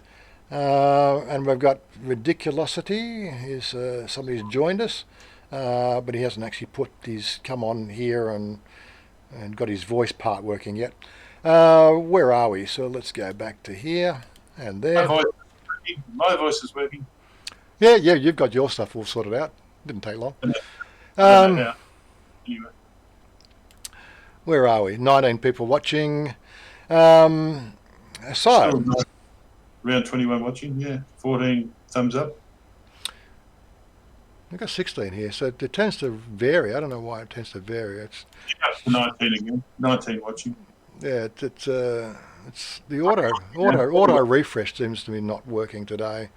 Had about 21 all streams. It's been pretty good. 20 watching, 22 thumbs up. That's what we like to see. 21. There we go. Lazada rules. So Gordon, Lazada rules. Miseating random food and street vendors. There's some of that food. I was watching something on Facebook today. There's something mice, newborn mice. They're eating live. I'm going. Some of the stuff you find. Bobby Crush wants to know how much is a canal boat. Who is that? How much is a canal boat? I'd like to live on the. Well, Bobby Crush, we've talked about that. We quite often have a joke about buying cars and stuff, and buying houses. And I was saying, with Bangkok sinking, why don't we buy a houseboat instead? We always got to it's just the freshness of the house would be the problem, and how the mosquitoes would you deal with the mosquitoes. But I guess if you get a mooring on the Tarchan River out west, there might be an option. And the odd lizard crawl on board, yeah, that'd be great. So, basically that's the thing. The monitor lizards, they'll climb onto that floating reeds that you get on the river, and yeah, they could quite easily sort of jump on your house at some time of the night, I guess. Like that old boa. Okay, join Discord. Is that you? Is it Ridiculosity? Jade has joined Discord. Jade Star has joined. Yeah, I'm just making. Yeah, okay, that's it. That's her. Yeah, there we go. So make her a regular. She's just got to get her. It's Jade. Cool. Okay, she's got to get her sound working if she could. Some of the comments here. Anyway, in the wrong chat. Give her a chat. She's probably just going through the numbers. That's my record label. That's it. Yep. What laptop brand do you recommend? Well, again, it's going to be personal preference. I've bought the MSI because my main rig's MSI, and they run the NVIDIA chipsets, which I particularly like. Another good gaming laptop would be Acer. They have the Predator series. I think specification-wise, they're pretty much on par with each other. Acer's very popular in Thailand, isn't it? Acer is a very popular brand in Thailand. I can't think of it. Lenovo. Lenovo is probably the third. So popular. I saw that a lot there. But all the keyboards are in Thai. Yeah, well, that's if you're going to be buying a laptop over here, it's going to be built for Thai people, and it's going to have a Thai keyboard, same as my keyboard has Thai on it as well. So I don't know if you can see that because it's blue. It's blue and it goes transparent. They have all the brands. Is the main point. Cynix was one of the major distributors in Australia. I think Cynix is, I think, homed to Singapore. They have Australian distribution, and they also have Thailand distribution, and pretty much they distribute just about everything. And you'll sort of quite often find the Cynix labels on a lot of these shops, like IT City. Sorry, what was that? It's Lenovo, is it? Lenovo, yeah. That and Acer. I think Acer's probably number one. Yeah, Let me check it. I would never consider buying. Sorry, a personal preference, but I would never buy a MacBook. I just think that they're overpriced and underpowered. They are simply just no comparison to what I run here, and the limitations of what's available for them just does not take my fancy. I think that Apple is just one of the worst brands on the world, but that's my opinion. You have to be a fanboy to like Apple. I don't want to sort of discount Billy there. Like, Billy, you're a good guy. You're joining the channel. Don't want to make you feel bad, but you'd have to pay me to own an Apple or a Macintosh. I just quite frankly, I just think they're rubbish. Lee. As for antivirus protection, I've never had a virus in the 85, 95, 115, so 33 years of owning computers. Never had a virus. My father did bring a virus home from the Australian Defence Industries in 86 or 87, it would have been 87, 88. Brought the disc into my room, and I'm going, give me that disc here, and I ran a virus scanner. That's got such and such a virus on it, and I gave it back to him and says, get rid of it. Don't bring it in mine. But that's father knowing better. Wanted to try to put something in my computer, but that was as close as I've ever had. I've had to put out a lot of virus threats in my career, but personally I've never had a virus. The virus protection I'm just using the built-in Windows stuff. It doesn't show on that screen there. But I'm not a gamer, but I'd probably buy a Lenovo if I was living in Thailand. Lenovo is probably a decent sort of choice. We were in our organisation, we were a Lenovo house up until 2006, and then we changed to Dell. And Dell were just offering better terms, better conditions, better global reach, and we quite frankly thought that they were a better build. Plus, sorry. She says, I've not owned a computer for over a year, never will again. My entire studio is built on iPad Pro and a few lesser iPads. Yeah, again, so iPad do music pretty good. But yeah, come and play Eve with me, just not possible. No. So basically the virus protection is the built-in one that Windows provides. But again, viruses are engineered for idiots, and if you know what you're doing on a computer, you're not going to get a virus. As simple as that. I've had to put out virus threats. We had three crypto attacks in the office. Just again, like you can tell your staff, you're not going to get rich by clicking something in your email. Just simply don't click it. And unfortunately, even our email filters, some of the stuff still got through, and people just thinking that, I'm going to get rich overnight just by clicking on that link and then spreading a, you know how it works. But we were fairly fast acting. We never really had any major drama. We didn't have to. Well, actually, we had to pay for one crypto unlock because he did it at his home, and by the time he brought the laptop into the office, it was already encrypted. So we had to pay a fine to uncrypt his laptop because he had a presentation to do that day, and it was all on his laptop or something. Oh my God! The sort of the stuff you have to deal with staff. You tell them, do not click the shit, right? Do not use your computer at home for personal use. The company pays for a computer for you to do your work, right? If you're using it at home, it's for your work. It's not your personal property, But again, how do you deal with that shit? People will be people. People will be idiots. Is Acer made in Thailand or China? No, I think it's made in South Korea, isn't it? Okay, and then Lenovo's made in China, somebody was saying.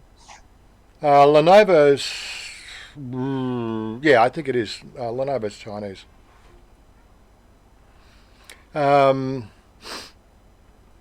But yeah, so what we were talking about, so Billy, do I buy Office software? And no, I use the Google apps on the cloud. That's good enough for me. I don't need to write anything specific. I've got Grammarly installed. Basically, I don't need Office software. Where are we? So Stephen Monash here. I think Acer is the cheaper brand. I don't know. I thought MSI had, for the features and everything else, that's why I bought the MSI. And of course, I'm familiar with MSI. Yeah, and again, this is just my opinion, from my experience, across the 35 years of working in computers. I just have a disdain for Apple. Apple fanboys. You realise you wouldn't even have Apple as a company now if Microsoft didn't bail them out in 1998. Right? That's Apple for you. Um, you know, they made a deal.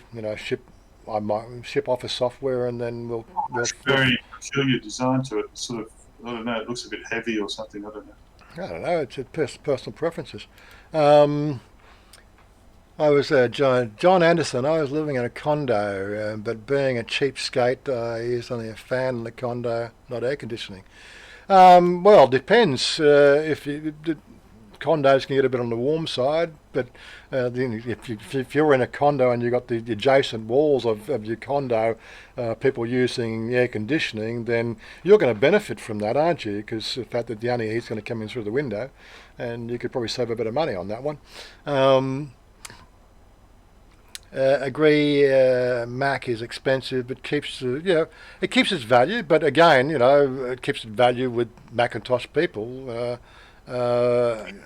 They have 5% market share, and that's about it.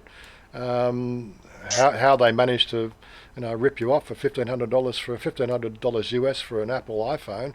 Well, I just think that they're marketing to a specific sector of people that have more money than sense. HP was a popular brand, wasn't it? Who? HP. Hewlett Packard, yeah, but I felt the engineering with HP was a little bit on the shaky side. Very expensive. What was that? It was quite expensive, HP as well. And yeah, we did entertain before we went to move to Dell in our organisation. We did give HP a run for about 6 months, and they promised the world and never delivered. I could never get the IOPS leveraged from their technical specifications, what you could do for the input-output operations that I needed for SQL, their technical documentation could never be met with the real world. So after In the computer shops in Thailand, they seem to be the more pricey. Who? Computer shops in Thailand, HP was always the very expensive. Yeah, again, so it's going off a brand name, and again, HP I think is now built in the same factory as Lenovo. So how they manage that, but yeah, again, it comes down to sort of performance and everything else. So HP in our sort of organisation, we gave them a try. They overpromised and underdelivered with performance. So we quickly shafted them. Microsoft. Microsoft, is it Microsoft? They don't make hardware; they just make software. Oh, they make it. They make a little tablet thing, which is some people like that. I won't use one. A couple of people that I know have used them, and they rave about them, and it's the best thing since sliced cheese. I'd rather eat sliced cheese, but to each their own. No, there is a Chinese brand, I think. Yeah, made in China. Yeah. I think they're a good choice. I had Lenovo lasted 4 years. Motherboard went. Yeah, again, it's one of those things. None of my computers ever went. I've always tossed my computers out after 5, only because of the fact that for about 10 years. Hmm? Computer for 10 years. Well, I said again, sort of you can win some, you can lose some. It's LG. LG is another brand too. LG. Yeah. Life's good. LG. I'm undergoing the fact that, like we had, when I left my organisation, I had 300 deployed servers around 7 countries, right? At that stage there, we had a couple of custom builds that were still running after 10 years of builds that I'd made through Synex products, where I'd actually bought all the products and assembled them myself. And they were performing particular functions which we didn't really need to upgrade, and they were 10-year-old servers. On the platform itself, and we had a company rule that we always retired everything after 5 years. On the desktop, laptops were retired after 3.5 years. That was how we dealt with the return on investment, and that's how all the budgets were built. And it was our PC house. Never had a problem. And there are a lot of techno-savvy people building their own hardware around the place. You can find them, and they build them better than the so-called brand names. Well, yeah. So although I had mine assembled here, I have pulled mine apart and reassembled it. A couple of times. When things have gone wrong, but that's just what you do. But the build itself, I think, was quite solid. Very happy with what they did. And as I said, when I went and ordered the damn thing, I said, well, when do I come back? How many days before I come back and pick it? It says, come back in 2 hours. They actually built and assembled the thing and tested it, within 2 hours of me actually putting the down payment on, which can't get that in Australia. You can't get that sort of a service in Australia, but over in Thailand you'll find that is quite a normal thing over here, which I've always enjoyed. People don't really realise how fun Thailand is when it comes to what you pay for and the enthusiasm of some Thai people. There are a lot of technocrats around. A little back shop, little go down little stories, and you'll see somebody putting together a fucking computer. It's hard to believe. Yeah, that's right. Yeah, they are easy to assemble. Servers not so. Servers have to be built. I just can't put them back together. Yeah, you can put them apart. Yeah. That wouldn't surprise me, Stephen. Yeah, it's a quick screwdriver and you can undo anything, really. Sometimes it's just out of temper. Searching View, g'day, how are you doing? Good afternoon. Lenovo's a huge Chinese company, yeah. They also bought Motorola off Google, did they? Yeah, I've got one of my phones here on my desk is a Nexus. I thought it was a good buy when it came out. But they ran out of performance very quickly with mobile phone technology. Hopefully this one here is going to give me a couple of good years with 8 gig of RAM in it, or they call it 8 gig ROM and 128 gig RAM. Fraser Hall says, Warren, Fraser Hall, I deployed HP servers and 100% SSDs array, I don't know what he's talking about, you will, based on biggest company in Thailand. I also designed it's the biggest bank in the world with 62,000 servers from fuck. Out of my league. Yeah, so basically it's, HP, well SSD now is the thing. When I left in 2016, we had deployed, I think, 5 Dell servers running SSD in our fleet. SSD we were only just taking on, we'd only sort of over that period of 2015 to 2016, we'd felt that SSD was now a competent level. But again, when it came to HP, we tested HP versus Dell. The bottleneck we found with IOPS on HP was again their motherboard. We were getting faster throughput across the main bus for the SSD sort of I/O on the Dell servers as opposed to HP. That's using proper test scenarios. And in the case, I don't know what Fraser Hall does. We had a benchmarking system which even Adaptec really admired the way I did my benchmarking. They said they'd never seen anything like it before, and the thoroughness that I did with the benchmarking as well, and the data I collected. But that's just what I did in my industry. But as I said, we always kept an eye on HP. HP were in the same building as us. They were always down there every 6 months trying to sell us computers, and we sort of said, well, we'll give them a test. Well, we're not averse for HP, but every time we go through that selection process, here's the test process, and we went out to Dell. We run them up in their kit, and we sort of said, this is the configuration we'll be running, and they will sit there for half a day and I'll run these benchmarking tests. And even Dell thought that I was just a little bit, over the top with the testing I was doing. And I said, but I run SQL servers. IOPS is IOPS, right? I want the best performance for the buck. And we were comparing HP prices with Dell prices. HP were overpriced. We were getting like 33% off list price with Dell. HP wouldn't even come anywhere near us, and yet Dell was still doing, or we're about 5% better IOP.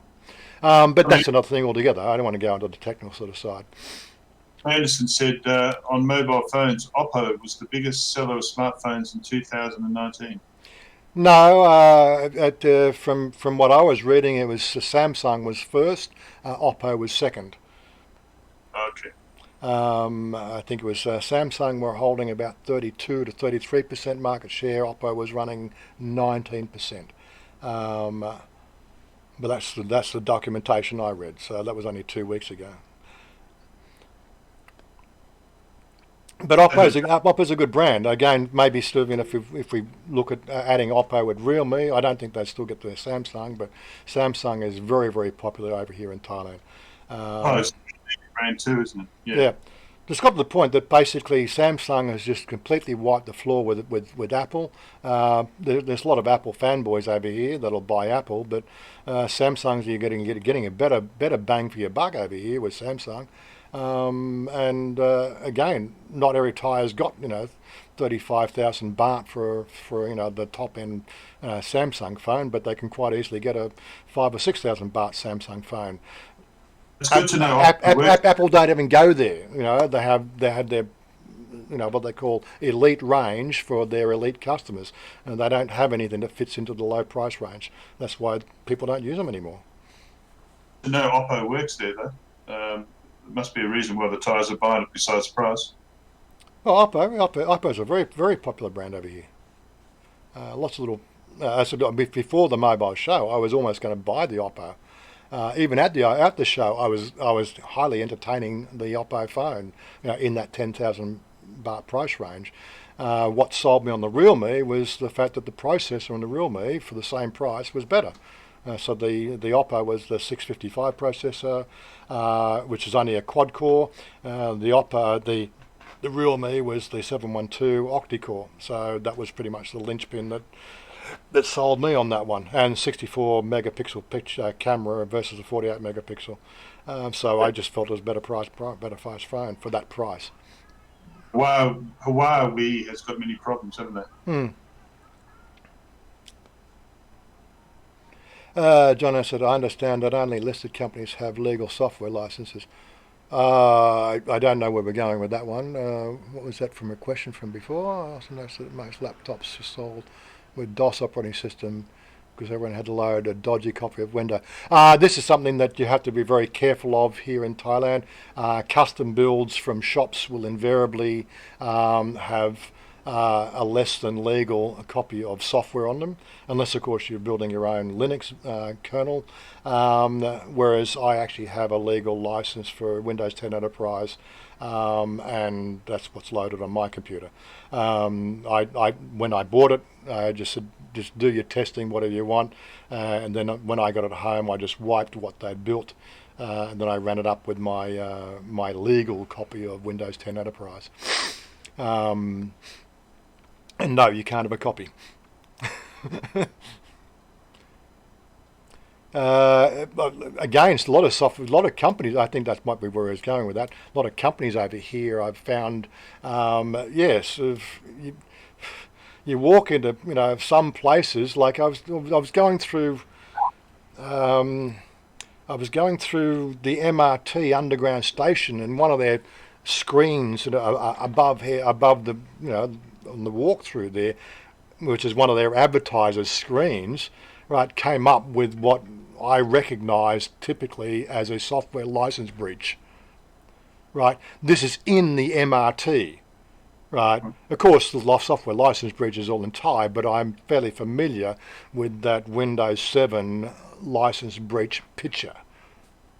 Basically click here to register your software. Yes. Yeah. So not only sort of big companies, they're also breaking the law quite heavily. I don't know why they do that. Maybe it was the person who put that screen up was because they might not be sponsored by the MRT. Maybe it's just the advertising company that put that screen up has loaded a dodgy copy of the software. But again, it's really it's really bad form to walk through a public place like the MRT, the underground station, big, 48-inch screen, up in the ceiling there, with this software license breach. You're going, yeah, nice one there. I should have taken a picture and but I don't want to get anybody into trouble. This problem for me, or a novice buying a computer, is the language. A lot of the salespeople don't speak English, of course. Oh well, yeah, that can be a problem. Again, always to say if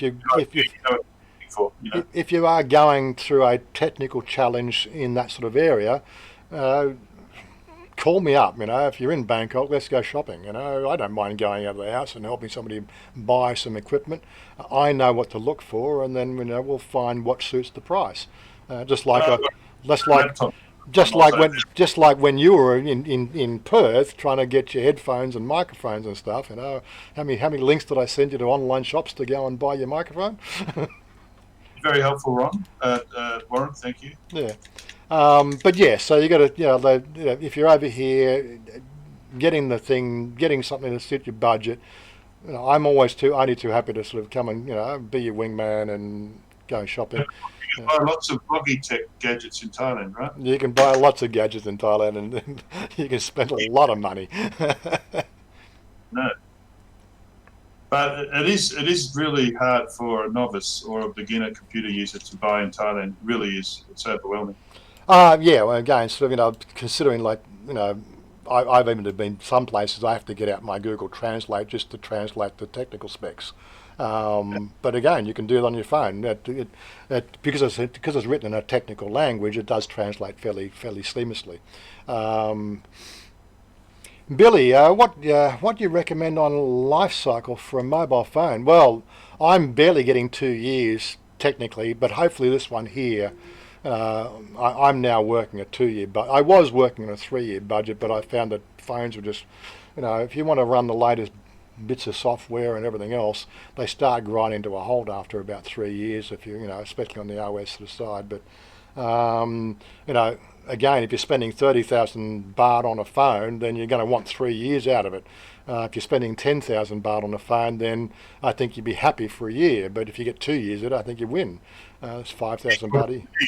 Depends what you need. If you're trying to get up to the latest apps and everything, Yeah, and that's part of it again.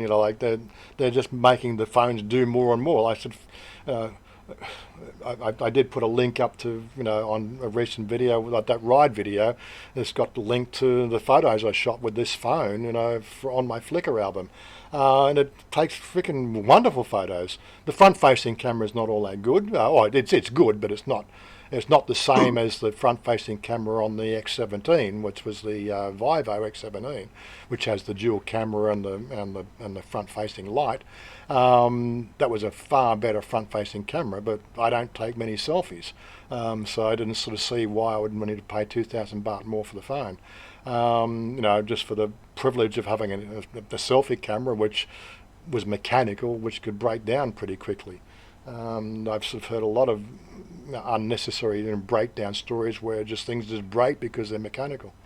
Mechanics seem to. Even this phone here, when I was out there, after I was running around, sort of taking photos left, right, and centre, and I can't remember what something. It just I got because I had the camera on, not actually taken. I had it sort of on the selfie stick, probably for about maybe 20 minutes while I was running around, and it came up and sort of with a overheating warning. So I quickly sort of turned the camera off. It was suffering because it was like 33 degrees. Maybe I should have got the white camera as opposed to the blue camera, because blue is only reflecting the ultraviolet light. I guess the blue light, the infrared or the red light were probably going into the camera, so heating the phone up more. Maybe a white phone might have been a better choice for the conditions. Well, maybe I'll be a bit more careful next time. But yeah, so I just turned the camera off, and then the overheating warning went down or went off. But as I said, a 64 megapixel camera probably takes a lot of processing power to drive that thing.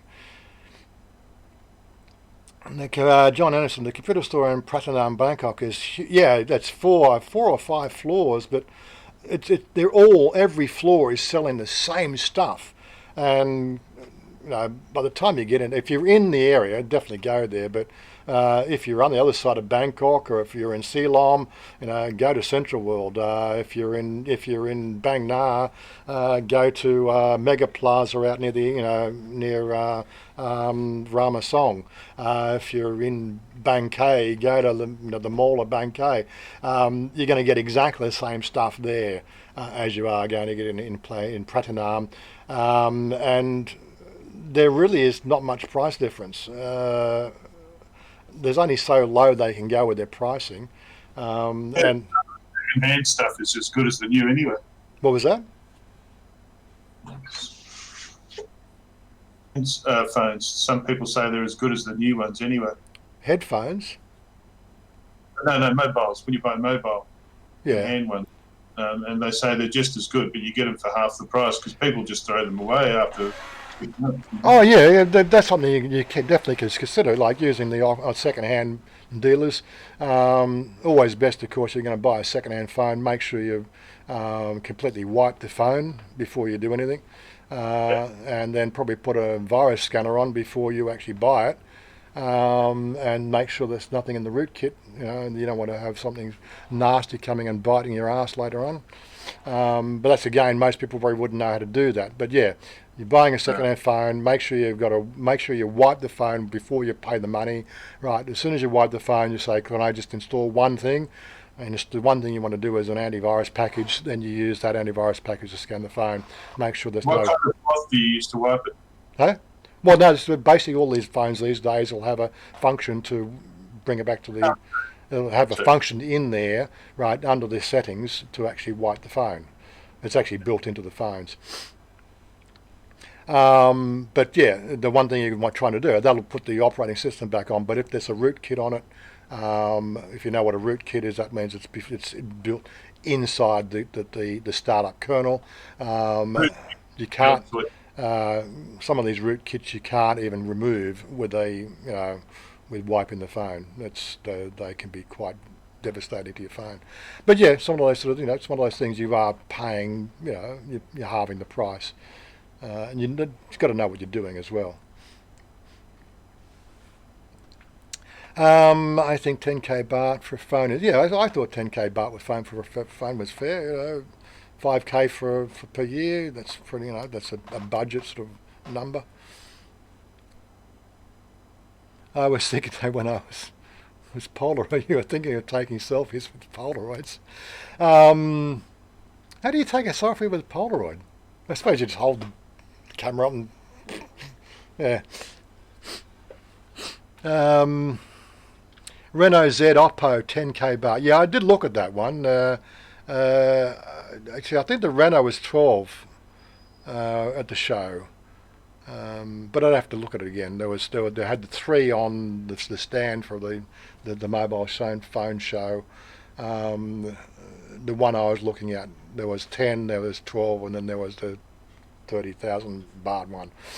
I thought the Renault was the 30,000 baht one, but maybe the Renault Z. I didn't look at all the models there.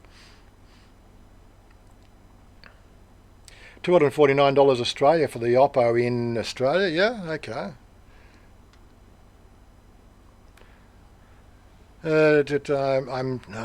I'm just shopping for a laptop, so I'm not sure again, if you I'm not going to say don't buy a Mac. If something, Mac have one thing, they they are easy to use.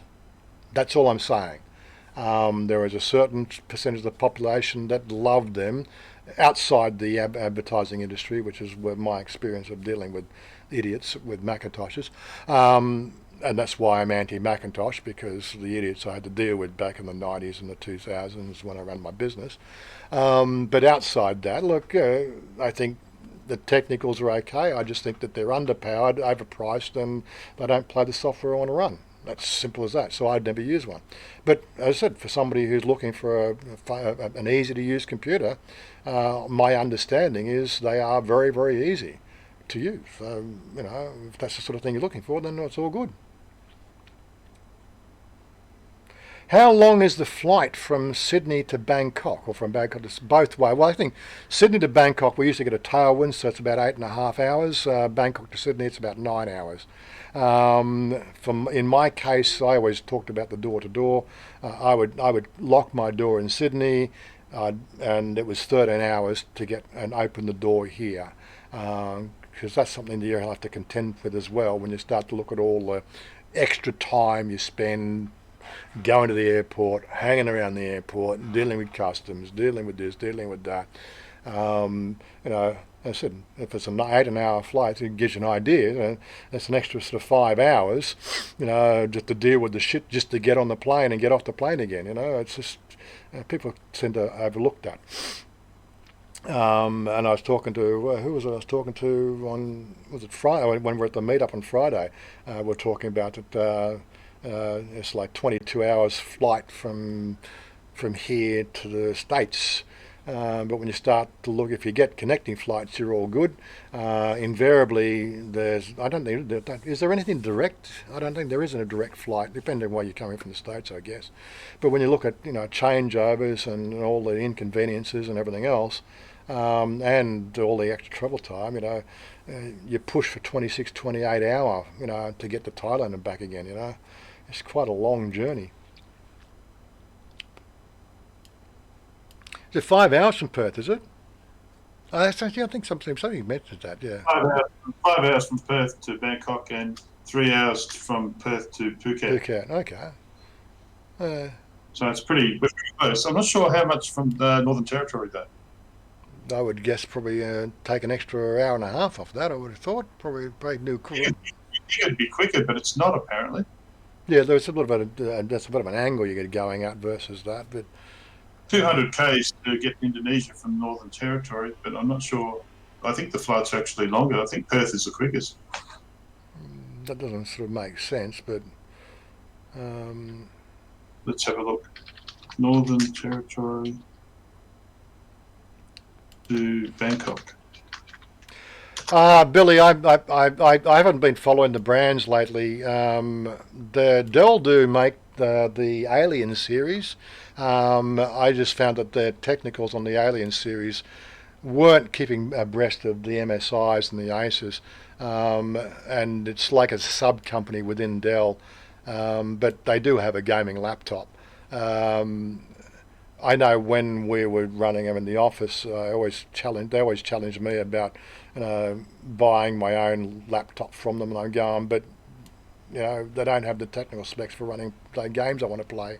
And they kept on coming out with newer and better models, and I say, what about this one? What about this one? I said, yeah, but it's all right. I'll stick with what I've got. I think I had Toshiba back in those days.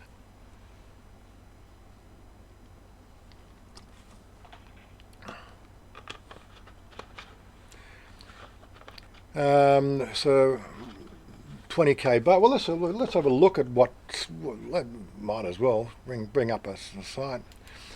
itcity.co.th, I think it is. Waiting. They don't really have a very fast website, but here we go. IT City Management, shop online. And I'm going to have to translate it. Product brand, I want to go Dell. Dell. It's God. And translate that page. Let's first get to a page that we need to translate. Can I narrow it down any further? I suppose I get my big mug out of the way. Translate that page.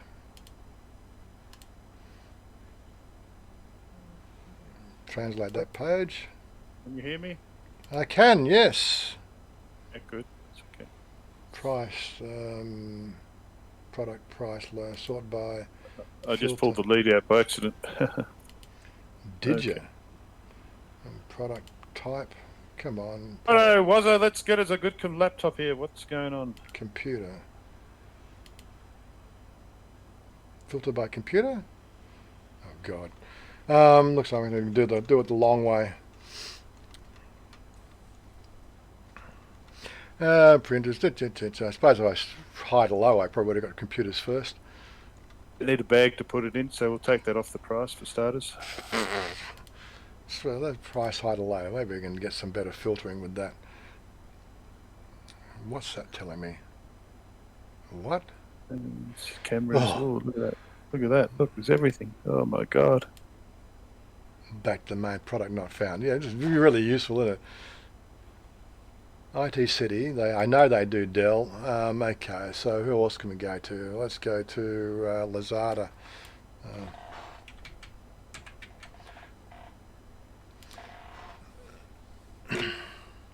A Dell laptop. They're not bad. They're pretty good computers Yeah. still. What I'm looking for is laptops. So we want to drill down on laptops. We want to go for location locally. Apple, get a Dell. Brand. Maximum, come on. That's what we're looking at. We're looking at Dell. That I spruik American stuff often, but I think it's for my This is why it's simply just why I do not like this site. I just find it clumsy with the way it presents stuff. 20 grand's certainly going to be enough, Bobby Crush. Oh yeah, again, I just maybe sort of I could do a video of that one, and and it'd probably go down to the mall and actually sort of talk Dell, have a look at to each. get something good for that. Yeah. It's just I'm just finding the site's just not being very complimentary to drill down on what I want. Popularity, price, high to low. Right, so you're going to get. It's a Thai website, is it? This is Lazada. Thai or? Yeah, Lazada, Thailand. Okay. So like these prices here, it's well over the prices.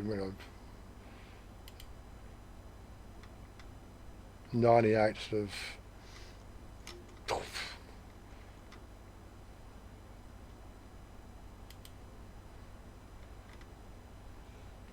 Don't forget there's multiple sellers on here selling all the same shit. So again, it's just I'm going to be here forever trying to work that one out.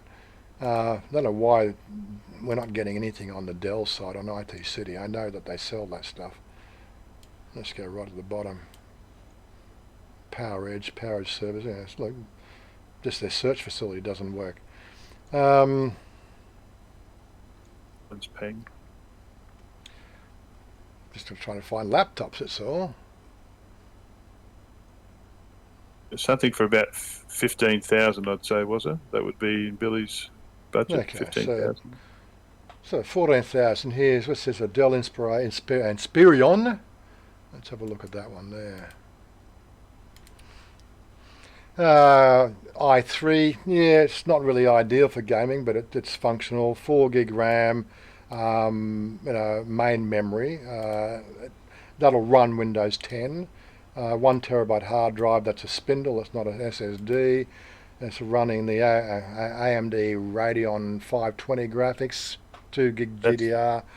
It's a functional. It's only doing a 14-inch display, 1368. Again, 4 gigabytes. Yeah, not ideal for gaming. 40 watt 40 watt hour battery, 2-year on-site warranty.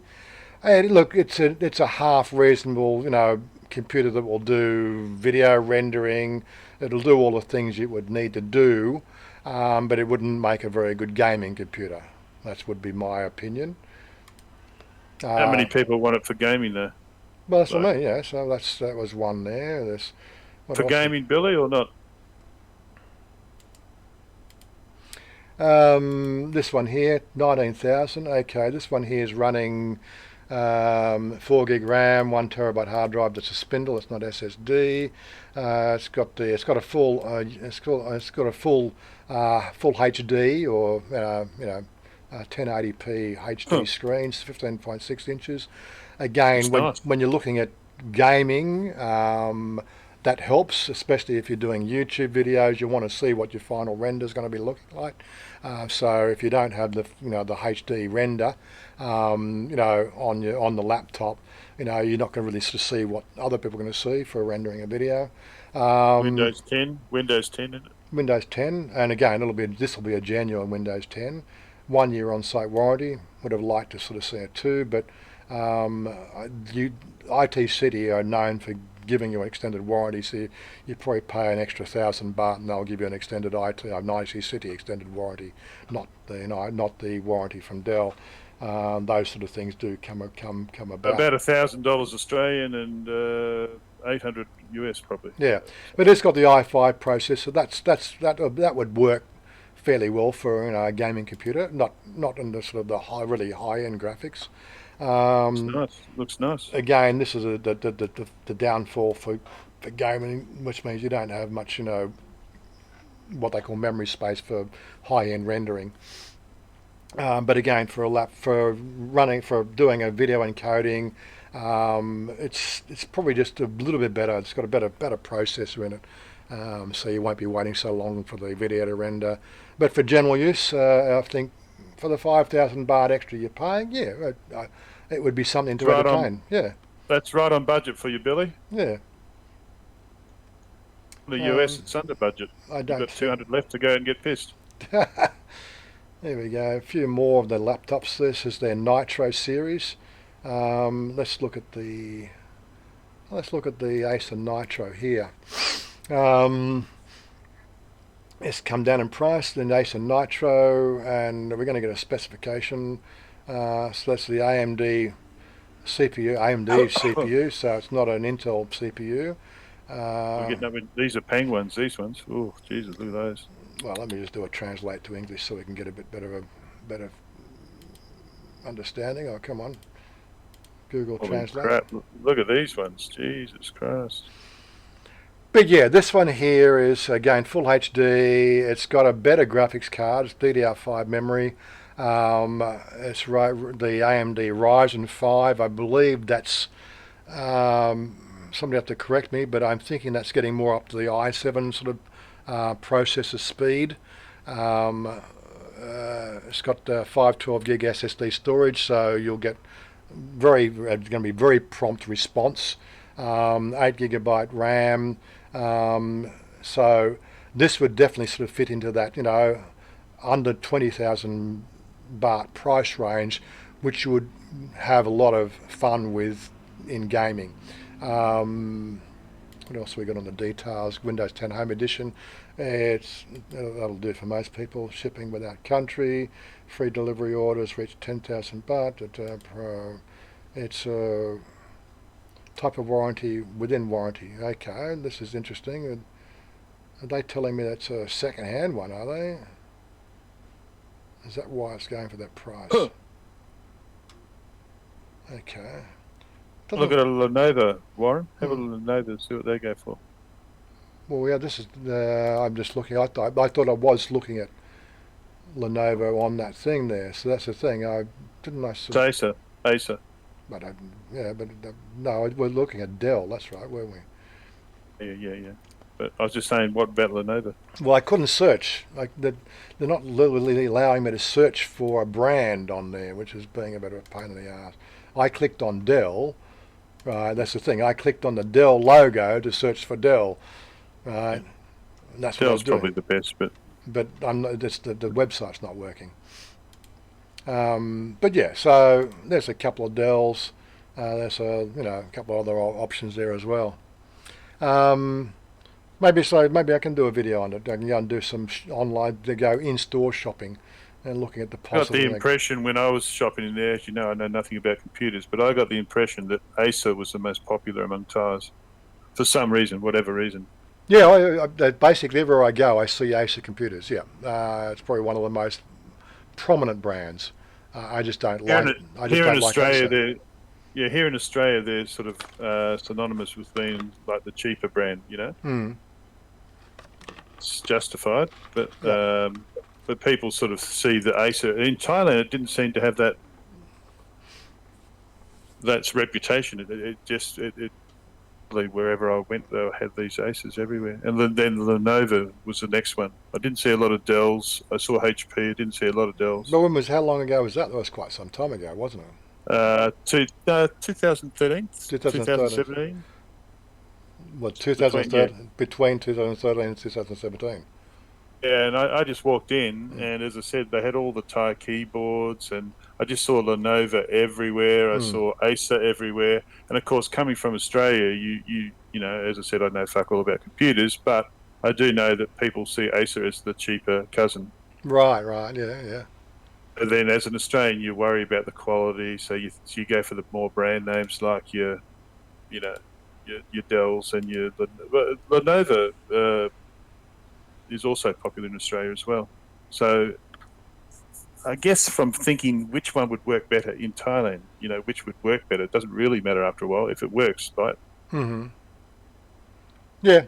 Again, I have a personal preference for MSI. I've been using my own personal builds for the last maybe 20 years. I've been using MSI parts. Yeah. You stick with what you know. Yeah, if it says Jade says if many Thai folk own Acers, that's because they regard it as budget also. Okay, as why Samsung phones are popular as they are cheaper and affordable. What was Billy? What's my thought on Chromebooks? Well, there was a reason. I've thought about them, but again, they are limited in their compute capability. I think they fit in a nice budget range, but there was a recent article that came out about the Chromebook. In retrospect, the fact that it has what they call the OS has a planned obsolescence of 5 years. Basically, after 5 years, you have to buy a new one. The operating system will cease to function or cease to update or something like that. It was one of the negative articles that came out. That's again why I'm not doing any Thai articles this week, because for the whole week I haven't found any good news articles in Thailand. We're getting so close to Brexit, and everybody wants to talk about Brexit, and we got Trump being an arsehole and being an idiot again.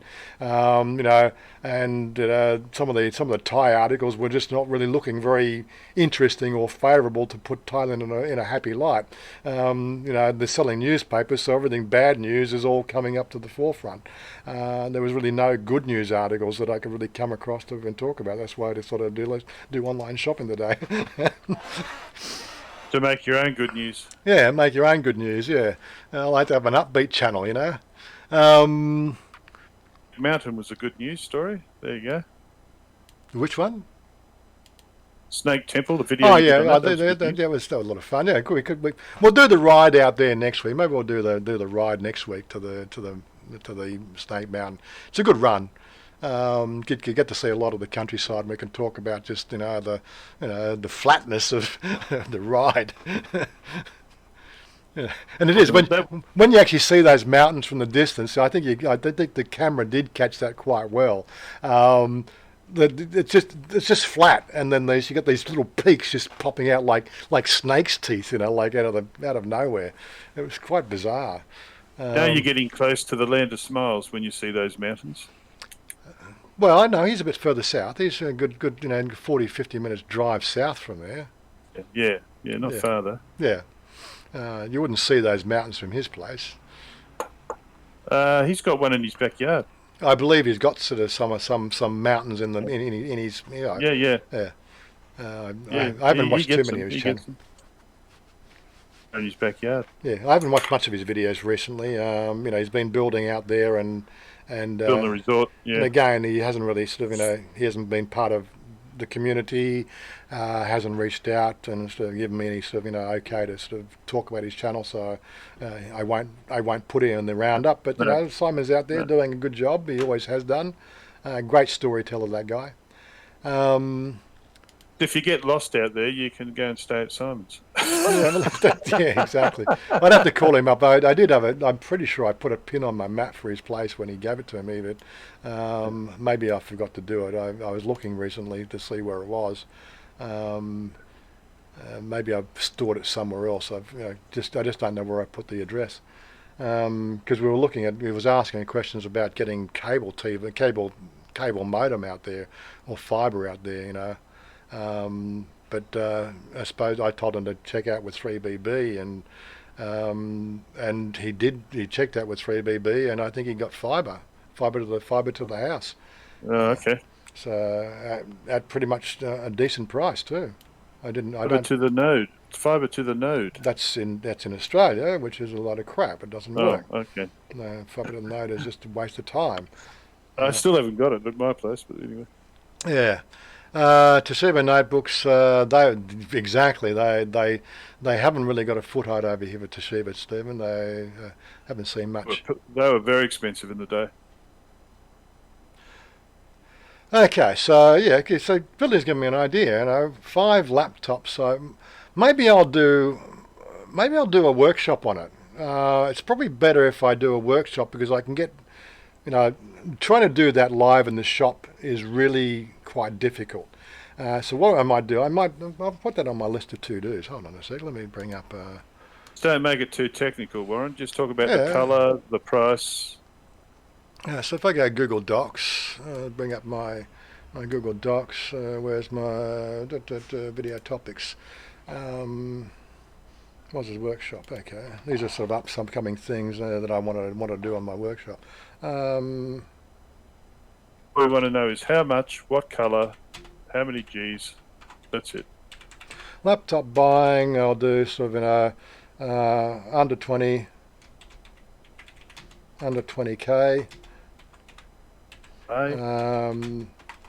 Then sort of do a 30k option, and then gaming. So it might be an interesting workshop, that one. Yeah. This is no in particular order, of course. Actually, I did that one. How to use? No, that was for you. I was going to do that, but that was going to do that one for you, wasn't I? And how to use a webcam? Of course, I'm sitting in the middle of the screen again. How to use a webcam? How to turn the computer on. Yours is how to turn the computer on, was it? Okay, so I still want to do that. How to avoid online scams. My Thailand Hub website.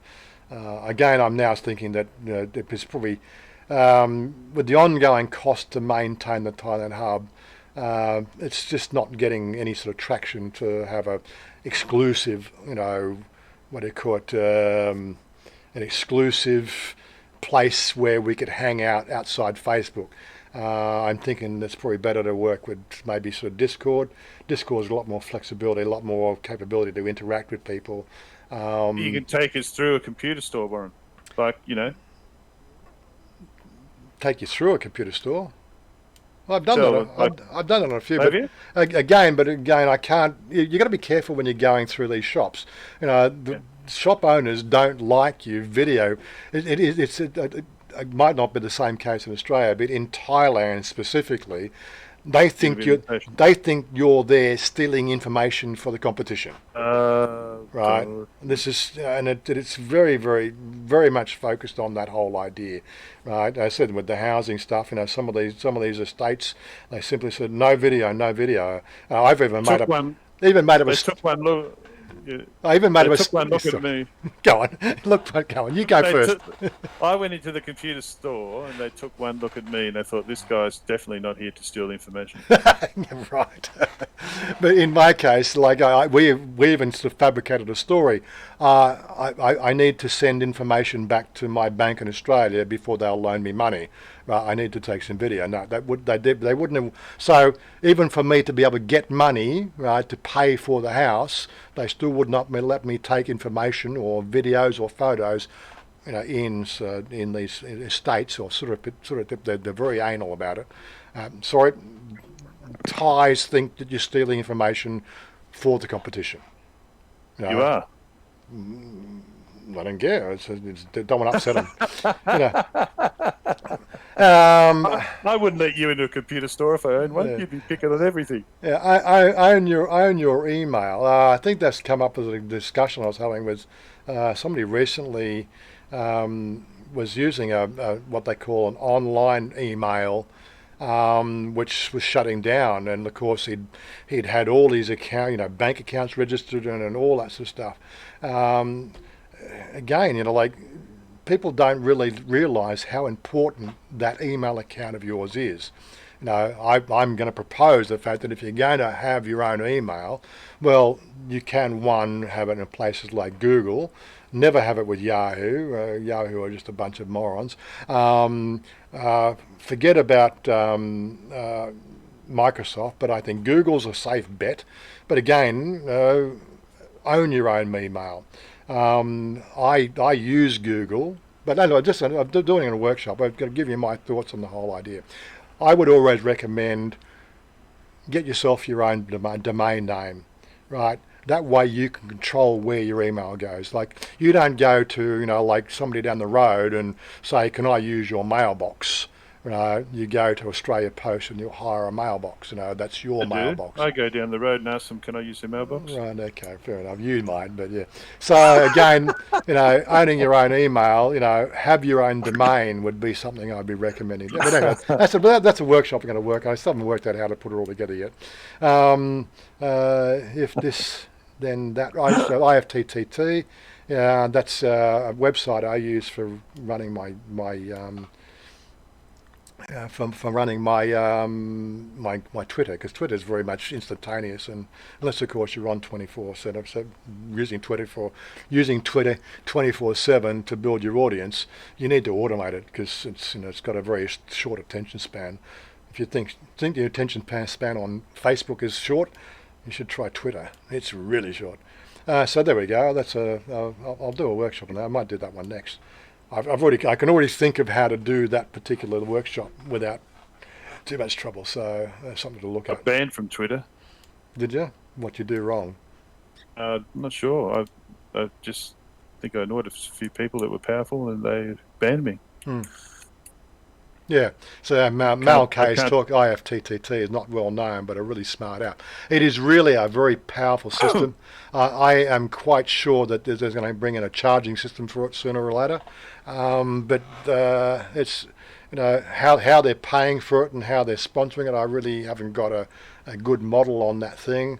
But while it's free, I'll use it for certain. It's a very, very handy site. And pretty much, I think I could even teach Stephen how to build an IFTT rule. What's IFFT? What's it do? Basically stands for if this, then that. It's basically automation on the web. You can automate your online presence. So basically, it looks like you're on the internet 24/7 and very active.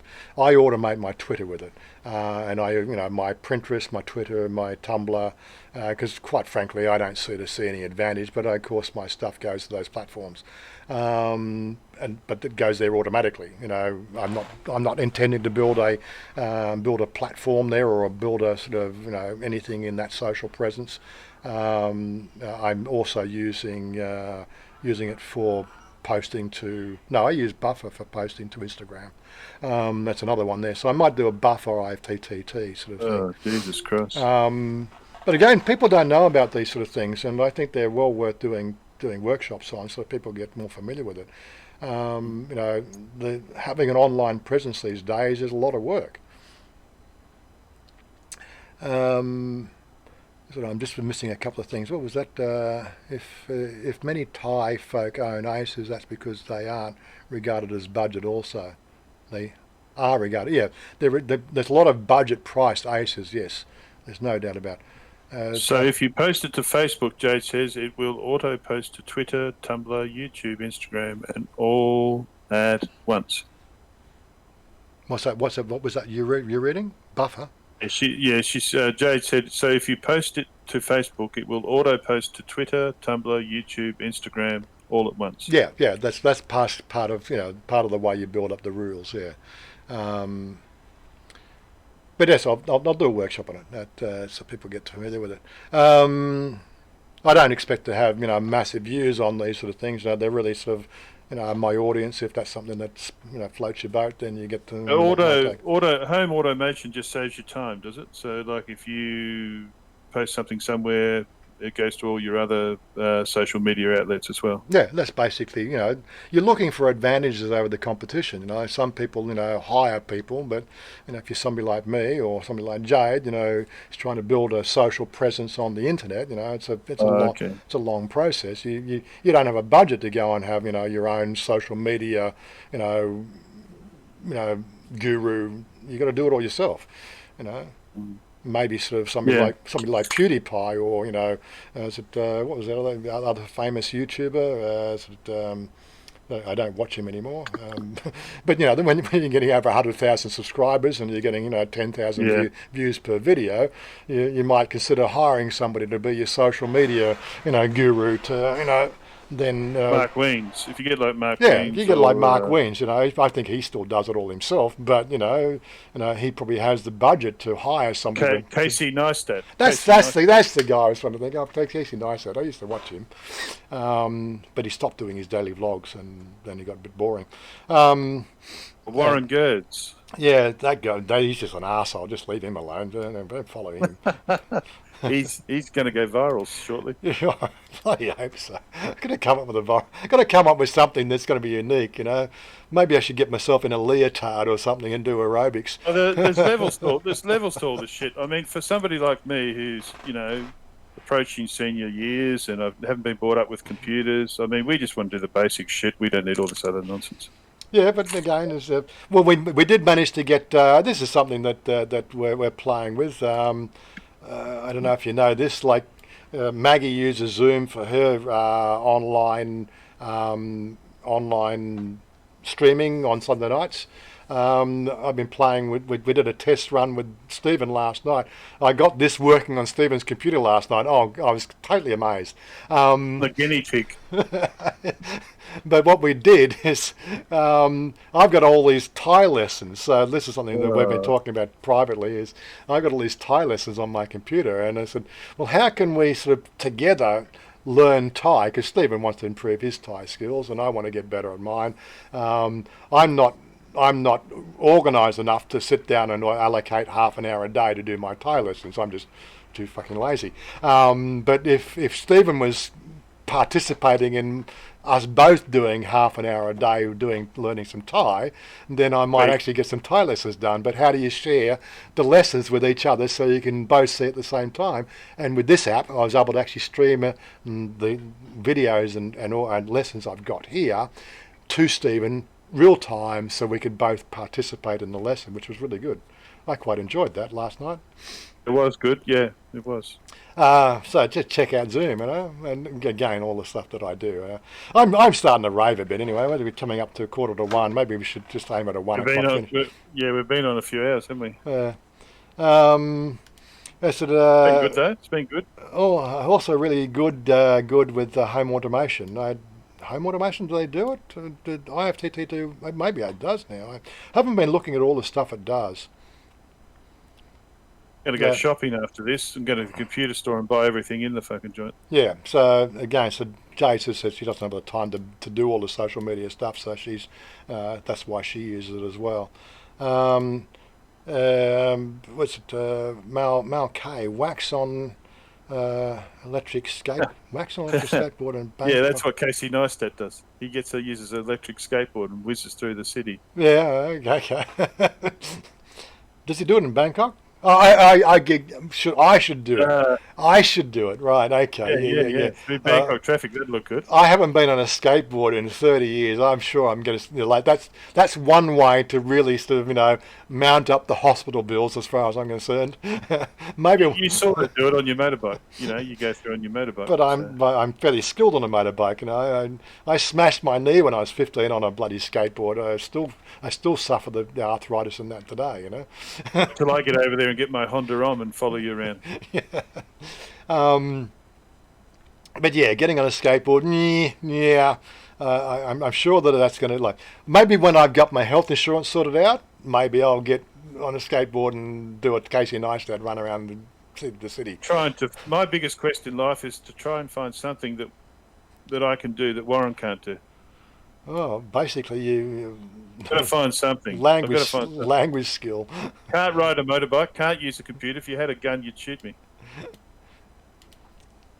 Probably also get me in a coffin quickly. Yeah. Well, apart from I smashed the knee, that was really being silly. I went to Scotland. Well, I'd been on skateboard for 3 years in Australia, and the skateboard craze just started in '75 when I got to Scotland, and so I was pretty average on a skateboard in Australia after 3 years of using skateboards in Australia. Went to Scotland. I was hot shit. Right, nobody could do the tricks I was doing, and it was just happening one day. We had 3 girls out in the street there, and I was doing a handstand and lost control and fell off and smashed my knee in the gutter. It really was the funniest thing, right? So the knee blew up like a balloon, and I just went completely sort of like a football balloon sized kneecap. Teacher, you show off. Yeah, but the best part was the palliative care that I received at the hospital when they bandaged it all up. They took these 2 big fucking syringes, like they were like horse syringes. I don't know, I've never seen syringes so big. Shoved it in my knee, sucked all this blood out. I'd give you 2,000 baht to do it again in the middle of You're Bangkok. right. Sucked all this blood out, right, and then she bandaged it, right, from toe, right, up to crotch. Thing more than you deserve, just show Oh off. yeah, that's it. And especially those last few lassos around, like going around the leg with the bandage, and I'm going, this is quite fun. You didn't get laid after all that. No, I didn't. Well, my whole leg was bandaged, but yeah, it was a lot of fun. That was the best part about getting my knee smashed. But yeah, I have to suffer the consequences about it these days. It's a bit arthritic and doesn't like handstand on a skateboard just to get laid. Well, I was pretty good, but I don't know what happened. Maybe I was just being too freaking gung ho. I could do handstands on a skateboard, but no. Try it now. Don't try it now. I wouldn't. No way would I try that now. That's just. I'll probably smash my head open. After a few Leos, maybe, but. Mal K, Stephen, they want you to sing. What are you going to sing today? Not the national anthem. No, I won't sing today. I've got even I hate the sound of my own voice. Yeah. Well, when you're going to start vlogging, you have to get used to that. Listen to your own voice. I definitely don't think I should vlog. I sound like Kermit the Frog, and I don't look any better. But anyway, I'm meant to be a lurker in the background. You're meant to be a lurker. Well, anyway, people get to know the voice. It's good to have you on there. Well, what should we do? We've got 15 minutes left. What should we do? Team watching, it's been pretty consistent all night. 15 thumbs up and 1 thumbs down. No, 33. 33 thumbs up if you do a refresh. How do I do the refresh? I'm not even going to try to tell you. Folks, another video on how to do a refresh. Hit the refresh button. It's 20 people watching, 33 thumbs up. But you're always going to get it. Maybe we'll just have 15 What minutes. I need now, I've got a microphone, headphones. What have I got? I've got program known to man. I need another screen. That's what I need.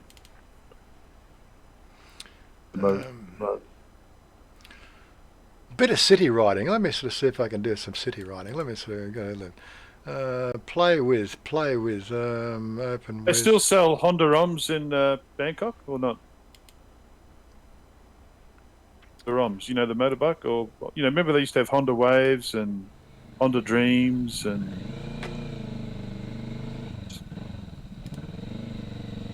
Can't hear you now. Oh. That's all right. I've just got a motorcycle going. It's all right. I've just got to just. That's what I'd like to buy. If I was living there, I'd get myself a little Honda. Well, we'll close out with a bit of motorcycle riding. This is when I went to get the seat redone, and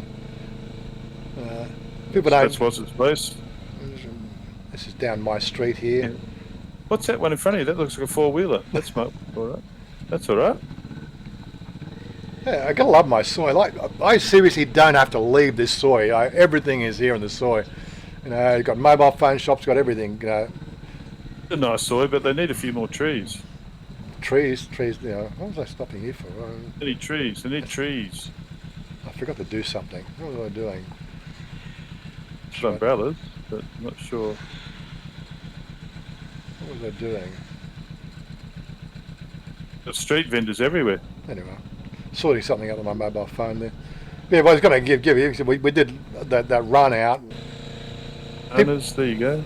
Well, this is down Petkasem. This is the famous Petkasem Road. I'll just leave you thinking about Petkasem Road and what it's like. Like I always cut most of this stuff out in the videos, but seriously. Bananas look nice. Those bananas look nice. Nothing wrong with those. But this is Petkasem Road. Oh, there's another overloaded truck. Why not? Yeah. A video of you getting on a red bus, Warren. That's what I want to see. Well, I've got a new app. David showed me this new app. It's called Via Bus. And I can't easily show you. I want to see you ride a red bus for once, like the common people. Yeah, but this app called Via Bus, that's on my phone here. All the buses have GPS in them now, and this Via Bus links them all together. Shows you where all the buses are. Shows you what number the bus is. Right, and it's really handy for getting around the city. Sounds like a good idea. But so I've got to play with it a few times. Well, currently it costs me 80 baht to get a taxi to the MRT, right? Where it cost me I think 6 baht or 8 baht to get to the MRT in a bus, but it takes me 15 minutes longer. I'm not in any hurry to get anywhere, but catch them all the time when I lived in Thailand. Oh, lane splitting. I never had any problems. So where you want to go, and they'll tell you where the bus is to stand for it, and just like you would in Australia. They had. Not sure what those mirrors on that motorcycle were doing there in that position. What, driving Italian style, was he? Okay.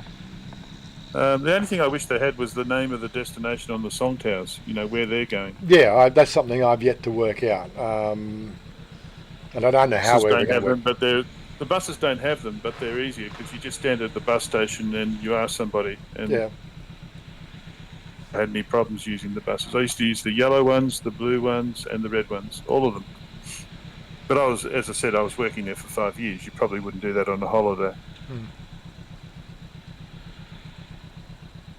Yeah, here's a good question while we're watching motorcycles. Bar fines and power. Did you feel guilty first time I went with a ladyboy? Well, when was that? I was about 22 years old. It was my first ladyboy relationship or encounter or fun times. My guess is no. No, because it was a private function I'd been invited to. It was an LBG, well, what we today call an LBGT function. It was my friend from the cinema. He'd been trying to get in my pants for quite some time. He was a projectionist there, but he had a thing for me. I didn't have anything for him. He just didn't float my boat at all. But he invited us to this party, with all his friends and yeah, it was an interesting time. So I didn't really feel guilty, but again, it was a private company thing. Whereas most people these days, if they're experimental, they tend to come to Thailand and it's their first encounter. Yeah, so I really have never had a problem with it. Of course, I was very much in the closet for the first few years. I wasn't very public about it. That now we're 20 years later. Yeah, well, these days it's accepted, and like that was the 80s, you know. That was in that was when the lead singer for Queen was the first pop star to be public about getting HIV and all that sort of stuff, and it was like the end of civilization, virus, sort of thing. That was the hype around the whole area, It was an interesting time, to say the least.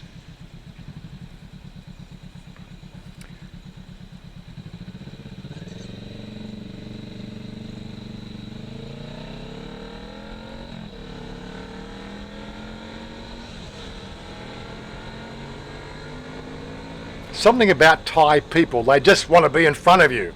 That's it. They just want to be in front.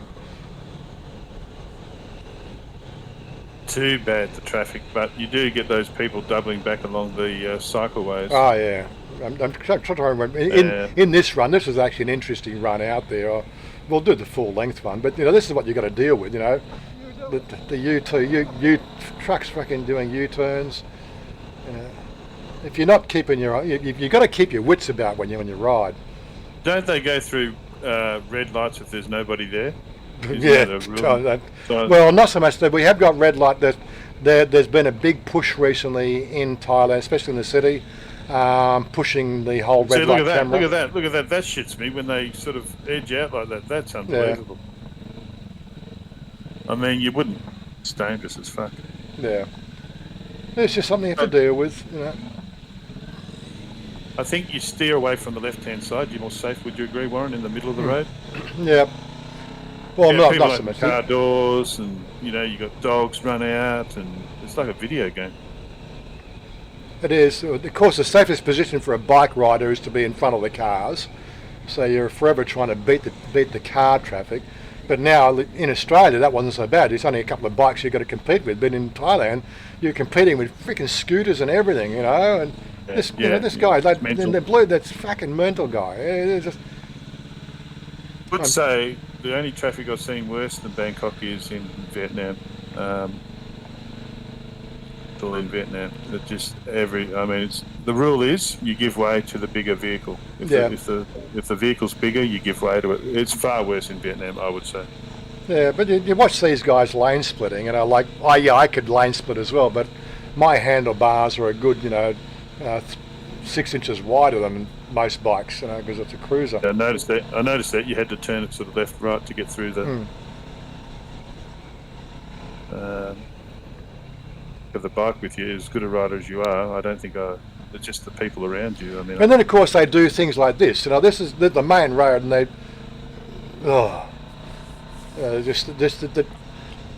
I'm sure they've lost the plot on how to flow traffic. That yellow taxi went across 3 lanes, didn't indicate once. Yeah. Indication at all. No, you have to be a mind reader. That's one of the things we're riding. Well, this guy, another guy, he just drifted. Look, see how they drift? They just drift from lane to lane. They don't actually. I'd have to look at what you're sort of seeing. Okay, let me go see it from your point of view. Oh, sorry. Yeah. They just drift. They don't seem to. Look. Oh, Jesus. They drive in 2 lanes. They don't drive in 1 lane. They're mentally in 2 lanes. Yeah. They can't just stay in their own fucking lane and then indicate and give plenty of warning if you're going to move over. It happens in Australia too. No, but it just happens more so here. Only among the women drivers in Australia. The men are okay. Well, that's why you don't have a girlfriend, is it? Okay, right. You don't say those sort of things. Well, I can't. Silver bellies. Not many people know the meaning of a silver belly. A silver belly is a... no, I better not go. Yeah, tell them. You tell it better than I do. Well, silver belly. A silver belly is the opposite of a Thai lady. So it's code for Asian lady, Western lady. So we call them silver bellies in Little Mexico. Little Mexico is Pattaya, for anybody who doesn't know. Little Mexico. Pattaya, don't tell your other half that you're going to Pattaya. Tell them you're going to Little Mexico. Don't know what's going on there. This is sort of the weights you get on the traffic lights. You know, like this is the worst thing about Thailand, is they've turned all the automatic traffic lights off.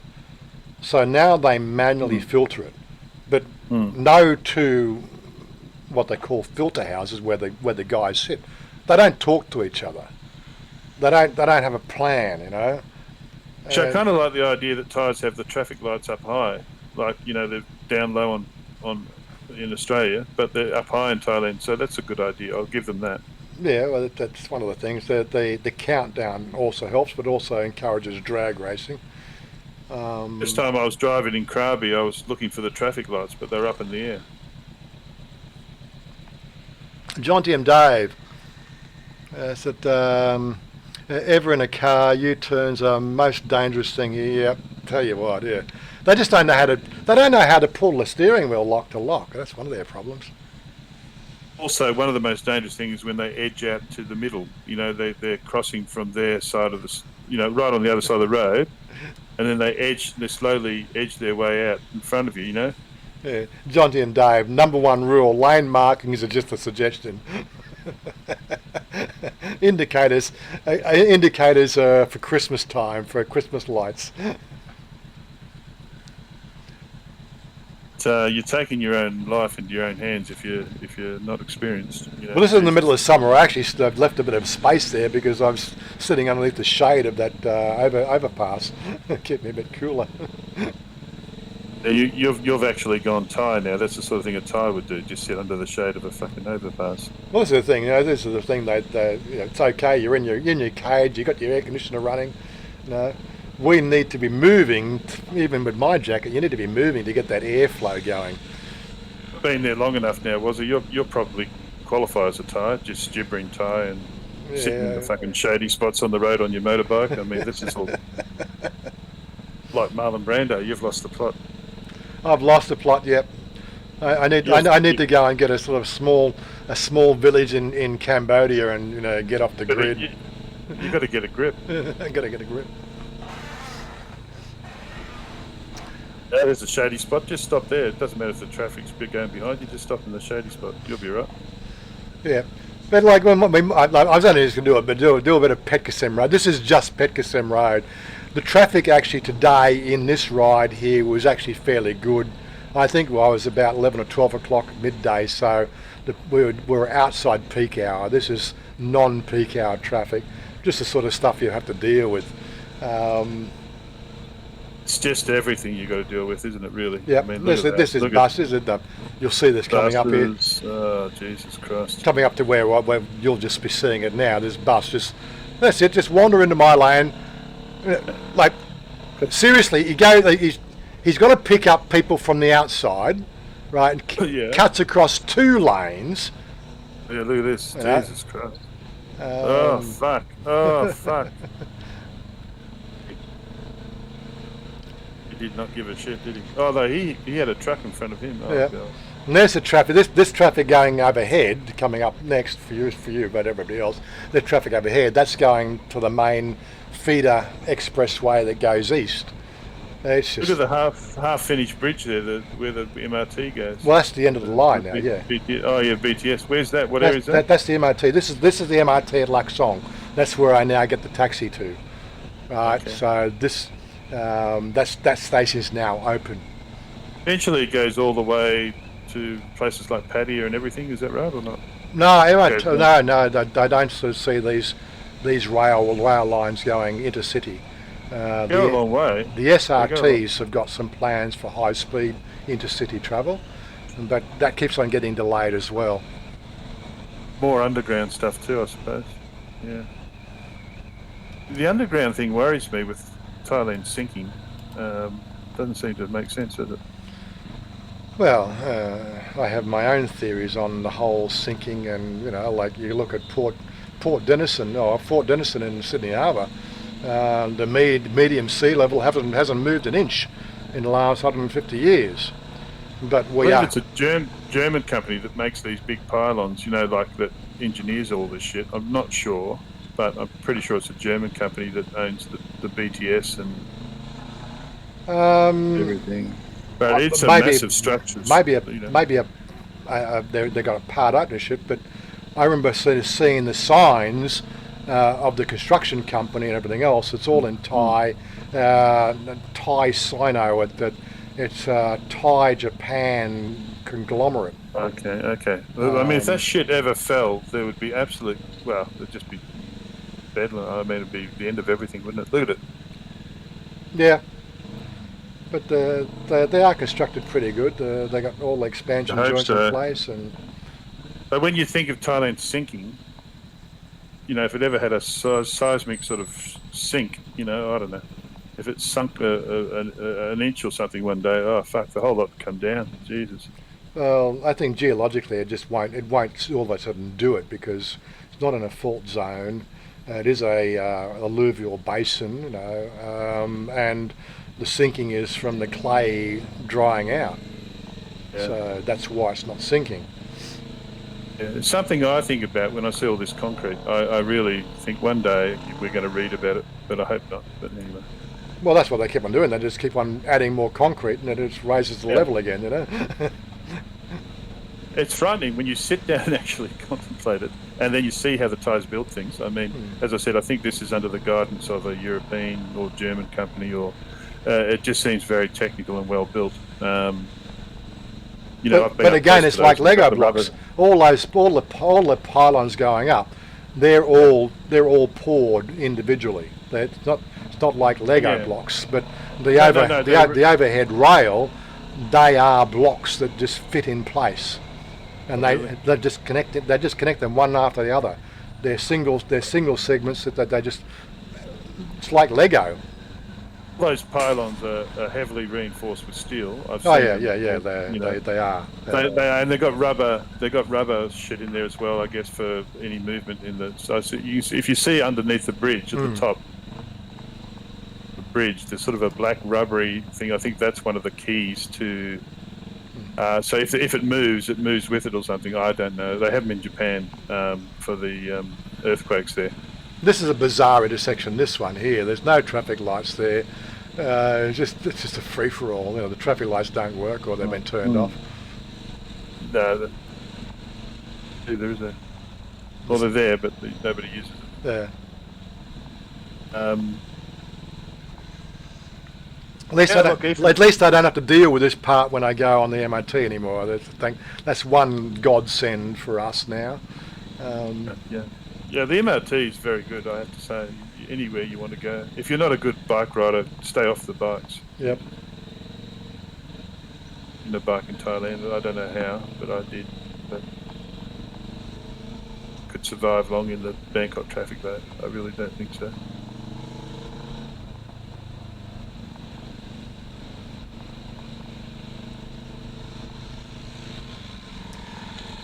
But typically, if I'm going into the city or around the city, I have to deal with this Petkasem road every time I ride or every time I drive. It's just You can't be half asleep. You've got to have your. And also, I think you've got to have a good attitude. Like, you can't be in a hurry. You've got to be a defensive rider. No, you actually, the technique is more offensive. Really? Defensive, okay. Yeah. But what they call 180 degrees. My eyes are always in those mirrors. What's that idiot behind me thinking of doing? I mean, you have to have eyes in the back of your head because they're coming at you from every angle. I mean, you just never know what the fuckers are going to do. Well, I believe BMW actually have a motorcycle helmet that actually does give you what they call a rear vision mirror. Goddamn freaking expensive, but it gives you a heads-up display in your front vision, like for a motorcycle helmet. You're front facing, but the camera is back facing. It gives you a mirror image view, so it looks right in your perspective. So you can sort of look onto your iPad and see if anybody's behind you. It's basically it's in there in the top section, out of your main peripheral vision, main vision. But it's a CCD, what they call holographic display, heads-up display. Yeah, it's fucking cool. It really is. Fucking hell. But goddamn expensive. I don't know if they've hit the market yet, but they've designed it. They've built them. Be cheap. Well, supposedly when they've got a prototype of a BMW electric motorcycle, which came out 3 or 4 years ago. The prototype was built, and they built this helmet just for that, because they're streamlining it. No need for rear vision mirrors, all that sort of stuff. It's all electronic, and this was like, it gives you, camber on roads, and it sort of predicts the road, best lines for the road, and all this AI stuff in it as well. It's fucking awesome. Well, it sounds what you need, really. Yeah, well, it's all flat in Thailand, so not so much. There was another guy trying to kill me there. It's okay in Thailand, but it's these things, unknowns or unforeseeable things. Like this guy, see, he's just pulled out. I mean, fuck. Yeah, that's it. You just have to expect it. That Toyota just slide in your lane. It's all right. There was a gap there. I'm going to slide on that guy. Gap. That's what it's like. Biggest problem I see is them pulling out in front of you. That's the biggest problem I see. I don't see any other really. I mean, they seem to indicate as they're pulling out. Yeah. The other thing is, as opposed to Australia, 80% of Thai people in cars have ridden motorcycles, so they are aware of motorcycles. That's probably our only advantage. I think the drivers in Australia are just as bad sometimes, but the thing is, in Thailand, you just got more of them. I mean, it's just, and I don't want to be too hard on the Thais. I mean, they're not, for the most part, they drive reasonably well, and they're pretty polite, it seems. You don't get them swearing out the window at you or deliberately trying to harass you on the road. Like in Australia, they'll travel right up your ass because you're going too slow. Yeah. I've had that happen in Thailand as well. Trucks, they'll come up behind you, they'll beep you. And I've had one instance where I was in the lane and he tried to run me over or run me off the road. But again, you just have to deal with it. Yeah, you do. But I mean, it's hard to say, whether Thai drivers overall are worse than. I think there are more deaths in Thailand, certainly. Well, it's just again, half the deaths on the road are motorcycles, and those half the deaths on the road are. Half of them don't have licenses. That's the problem, If we drove this distance in Australia along this main road, we would have passed a dozen police officers. Yeah, exactly. Yeah. Did you see any police officers there? I haven't seen any. I haven't seen any police officers. Haven't even seen the cardboard police officer like they use in China. Yeah. They used to just cardboard policemen on the side of the road just to control it, I mean, or they have.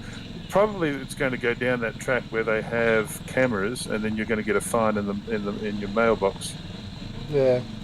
Well, we haven't got cameras out this way yet, but we got cameras in the city, and again, that will be a deterrent or a help. Well, no. Again, this is the thing. So I think they've been issuing camera, what they call camera shot infringements for the last 2 years over different various cameras. But out of the 10 million tickets fines that they've issued, only 2 million have been paid. Okay. They get them in the mail and nobody pays them because, again, there's no enforcement. What they're talking about doing is, it still hasn't been ratified by the Land and Transport Department, but what they're actually talking about doing is you cannot re-register your motor vehicle. When it comes to re-registration time, you have to pay your fines. They won't let it go. They'll catch up with you. Yeah. But they're again, like motorcycles. Like, how many cars drive with what they call these red plates? This red plate is a load of bullshit. 3 months, up to 3 months before you can get your number plate. Right, yeah, that's right. It takes ages for them to do. Maybe it's just too many of them fuckers living in there. They've got to. There was an article published last year, January last year. Land and Transport Departments are saying all provinces have the ability now to issue their number plates within 24 hours. That was from the Land and Transport Department. Still waiting. You're right, though. You never see too many motorcycle cops in there or sirens going off. I don't think I'd want that. I don't think I want that either. Had been from the West, I don't think I want a lot of motorcycle cops on the road harassing me. However, I think cameras would work because the cameras are there and they realise it's going to hit their hip pocket nerve, and they might just it's big in China. I believe it's really big in China. The trouble is with the cameras is you never know who's at fault. Some guy, like you pull out and go and you speed just to get yourself into a safe zone. Yeah. Or to avoid somebody. If you're picked up on camera switching lanes or whatever it is you're doing, regardless of what the cause of it is, you will be fined. And that's one of the cameras is they don't pick up all the nuances of why you did what you did. Your story's not welcome or not relevant. But you all they know, they've got these rules, you've broken them, boom, you're on the camera, points on your license. That's in China. And I believe also too, a lot of people are abusing that system, like they always do. They find a way they'll use other people's licenses or they do something so that somebody else gets the blame, or they'll share licenses, they'll buy points off other people. And that's what's going to happen next. Now that this new ruling is coming in, how's it going to improve things? Right? Simply the fact that Thais are very creative, just like most Asians. They're creative. Right? It's a photo of a car with a number plate. Do you see the guy? Do you see the guy in there? No, you don't see the guy there. So that could be your mother's cousin's sister, right? Driving she doesn't have a license, but she's driving the car. So, okay, the car did this, so they'll a fine has to be paid, but the actual driver doesn't have to wear the responsibility. This is the thing, they're bringing a point system in as well, right? The only way that's going to work is if they've got some way to, that driver was the person in the car. How are you going to tell a person on a helmet? Helmet inside a motorcycle, you're not going to see the person. You're not going to get facial recognition. Having so many vehicles on the road, it causes panic driving. This lane swapping is just, as to my mind, what I'm watching here on your video, it just needs to be a recurring thing where you're driving along and you never know when some fucker's going to pull out in front of you from the other lane. It happens in Australia too, but with so many cars here and it's just so congested, it's amazing there's not more accidents. This blue truck ahead, just trying to get in there, It's the biggest thing for accidents, I'm sure. And as you said the other day, you had some guy coming in the reverse direction in the cycle lane, pullover lane where you pull over if you break down, and they use that to go back against the traffic. I mean, fuck. Yeah, it's just incredible.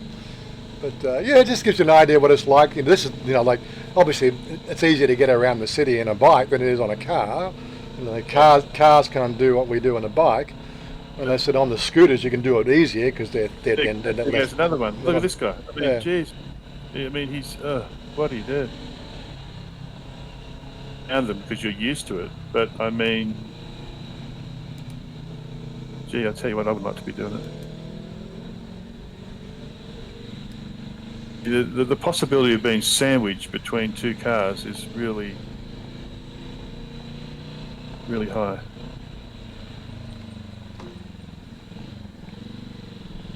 Another thing that we never really sort of give people an idea is the sprawl of Bangkok. We're not even anywhere near Bangkok yet. No, definitely right. Yeah, it's got a lot of outer suburbs. And it's just this sprawl and the lack of planning. Not like when you're in Sydney, all the high rises in one place. It's a completely unplanned city. This is. I mean, this is just dropped from the sky, and wherever they fall, they fall. I mean.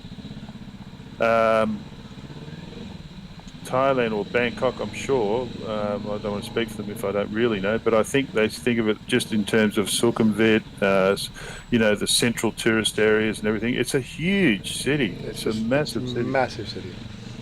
Sprawling. I used to live way out in the suburbs, and you'd have to go on the Klong to get to central Bangkok, and then you'd have to take a bus and a Klong boat.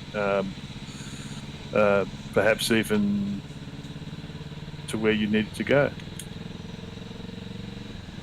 If you actually do get into the outer suburbs, there's not many cars, and it's a lot more, as you get too close to the central Bangkok. I think that guy needs new injectors. The truck coming up now. Add to this, Warren, some rain and some fucking oil, and well, let's go, baby. Yeah. Anyway, little bit of Bangkok traffic that you have to deal with, even on a motorcycle. You can lane Where's all that water there? Where's all that water coming from? I think something had broken there. That fucking monitor lizard is splashing onto the... Anyway.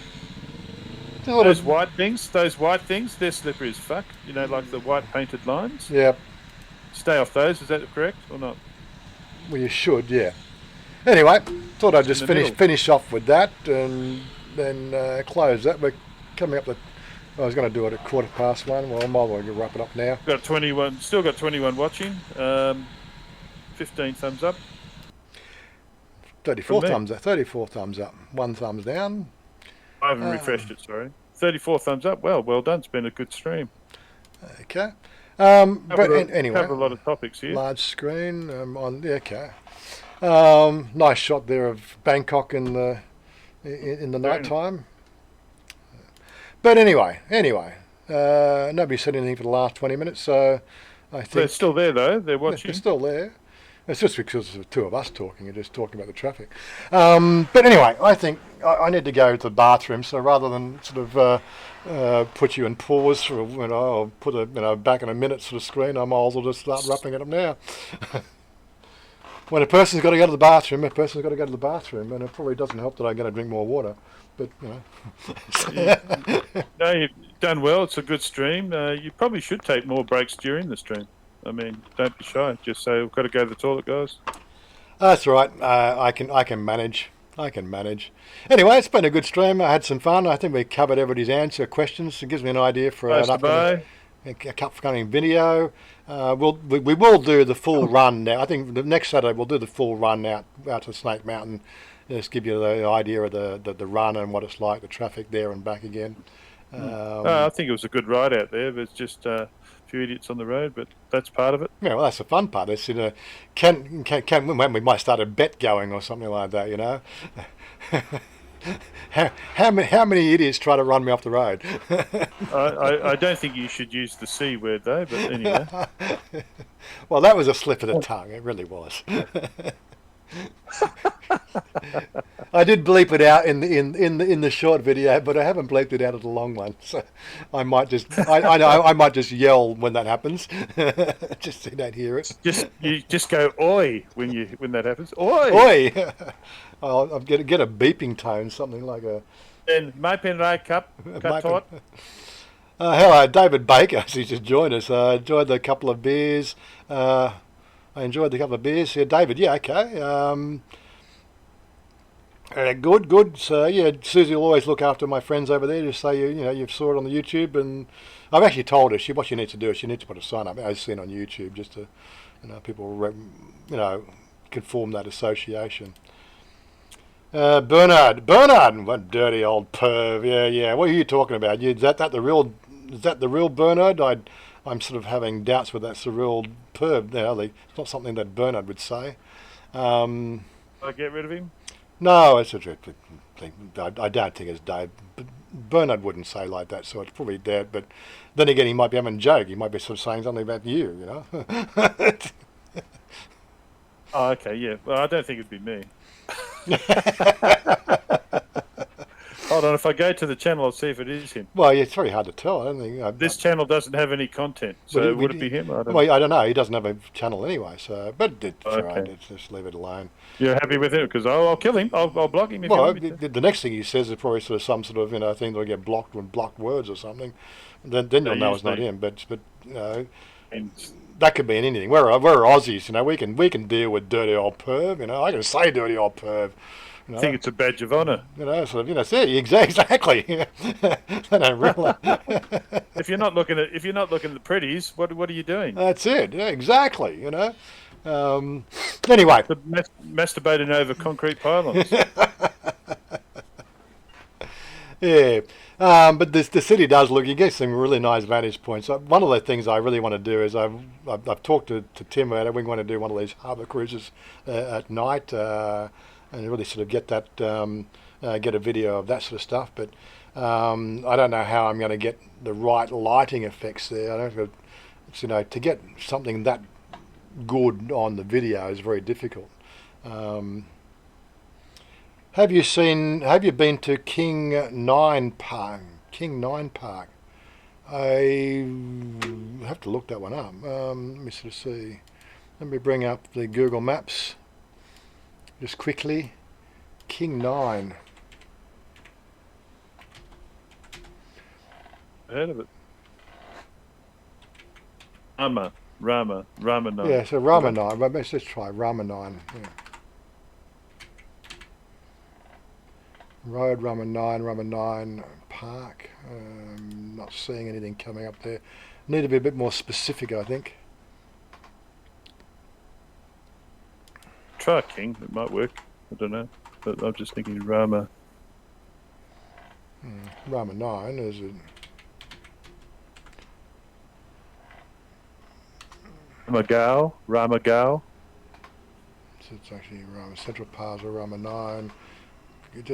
Condominium, King's Bridge, Space, Rama 9. Ashton ASOC, Rama 9. Sorry, King Rama 9. King, he says King Road. Let's see if I can find it. He said, sorry, King Rama Park. He said, sorry, King Rama 9 Park. There it is, King Rama XI Park. There we go. Right, okay. No, I haven't been out there. See, again, it's nowhere near a BTS or MRT. It's a definite ride. There's some videos you could do, Warren, on different parks around. Like, I think you've done a few. Well, that one already. That one that we were just watching there, that goes into the run around I did Puttamonton, which is out our way. It's a nice park to cruise around on the motorcycle. I know living in Thailand, you now and then you just need some green and some blue skies and a place to chill up, Put it in my saved places to go and check out, I think. Yes, I think you do need to do a few different parks, although you have shown some, but... I just tend to not get that far. I said we're going to this place next on Sunday. This is the green space in the city, so we're going here, which is the... green spaces. We need more green spaces. Right, so Siri Nakon Kunna... How do you say that, Stephen? Come on, you're better at this stuff than me. Say one. What's the word? The park. Siri Nakon I was just thinking. Kunian Khan Park Botanical Garden.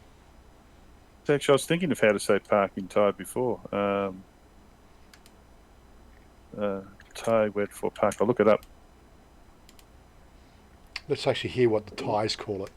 สวนสาธารณะ Is with และ car สวน park พฤ or กษ the ชา verb ติ park? She was talking. Just hold on a second.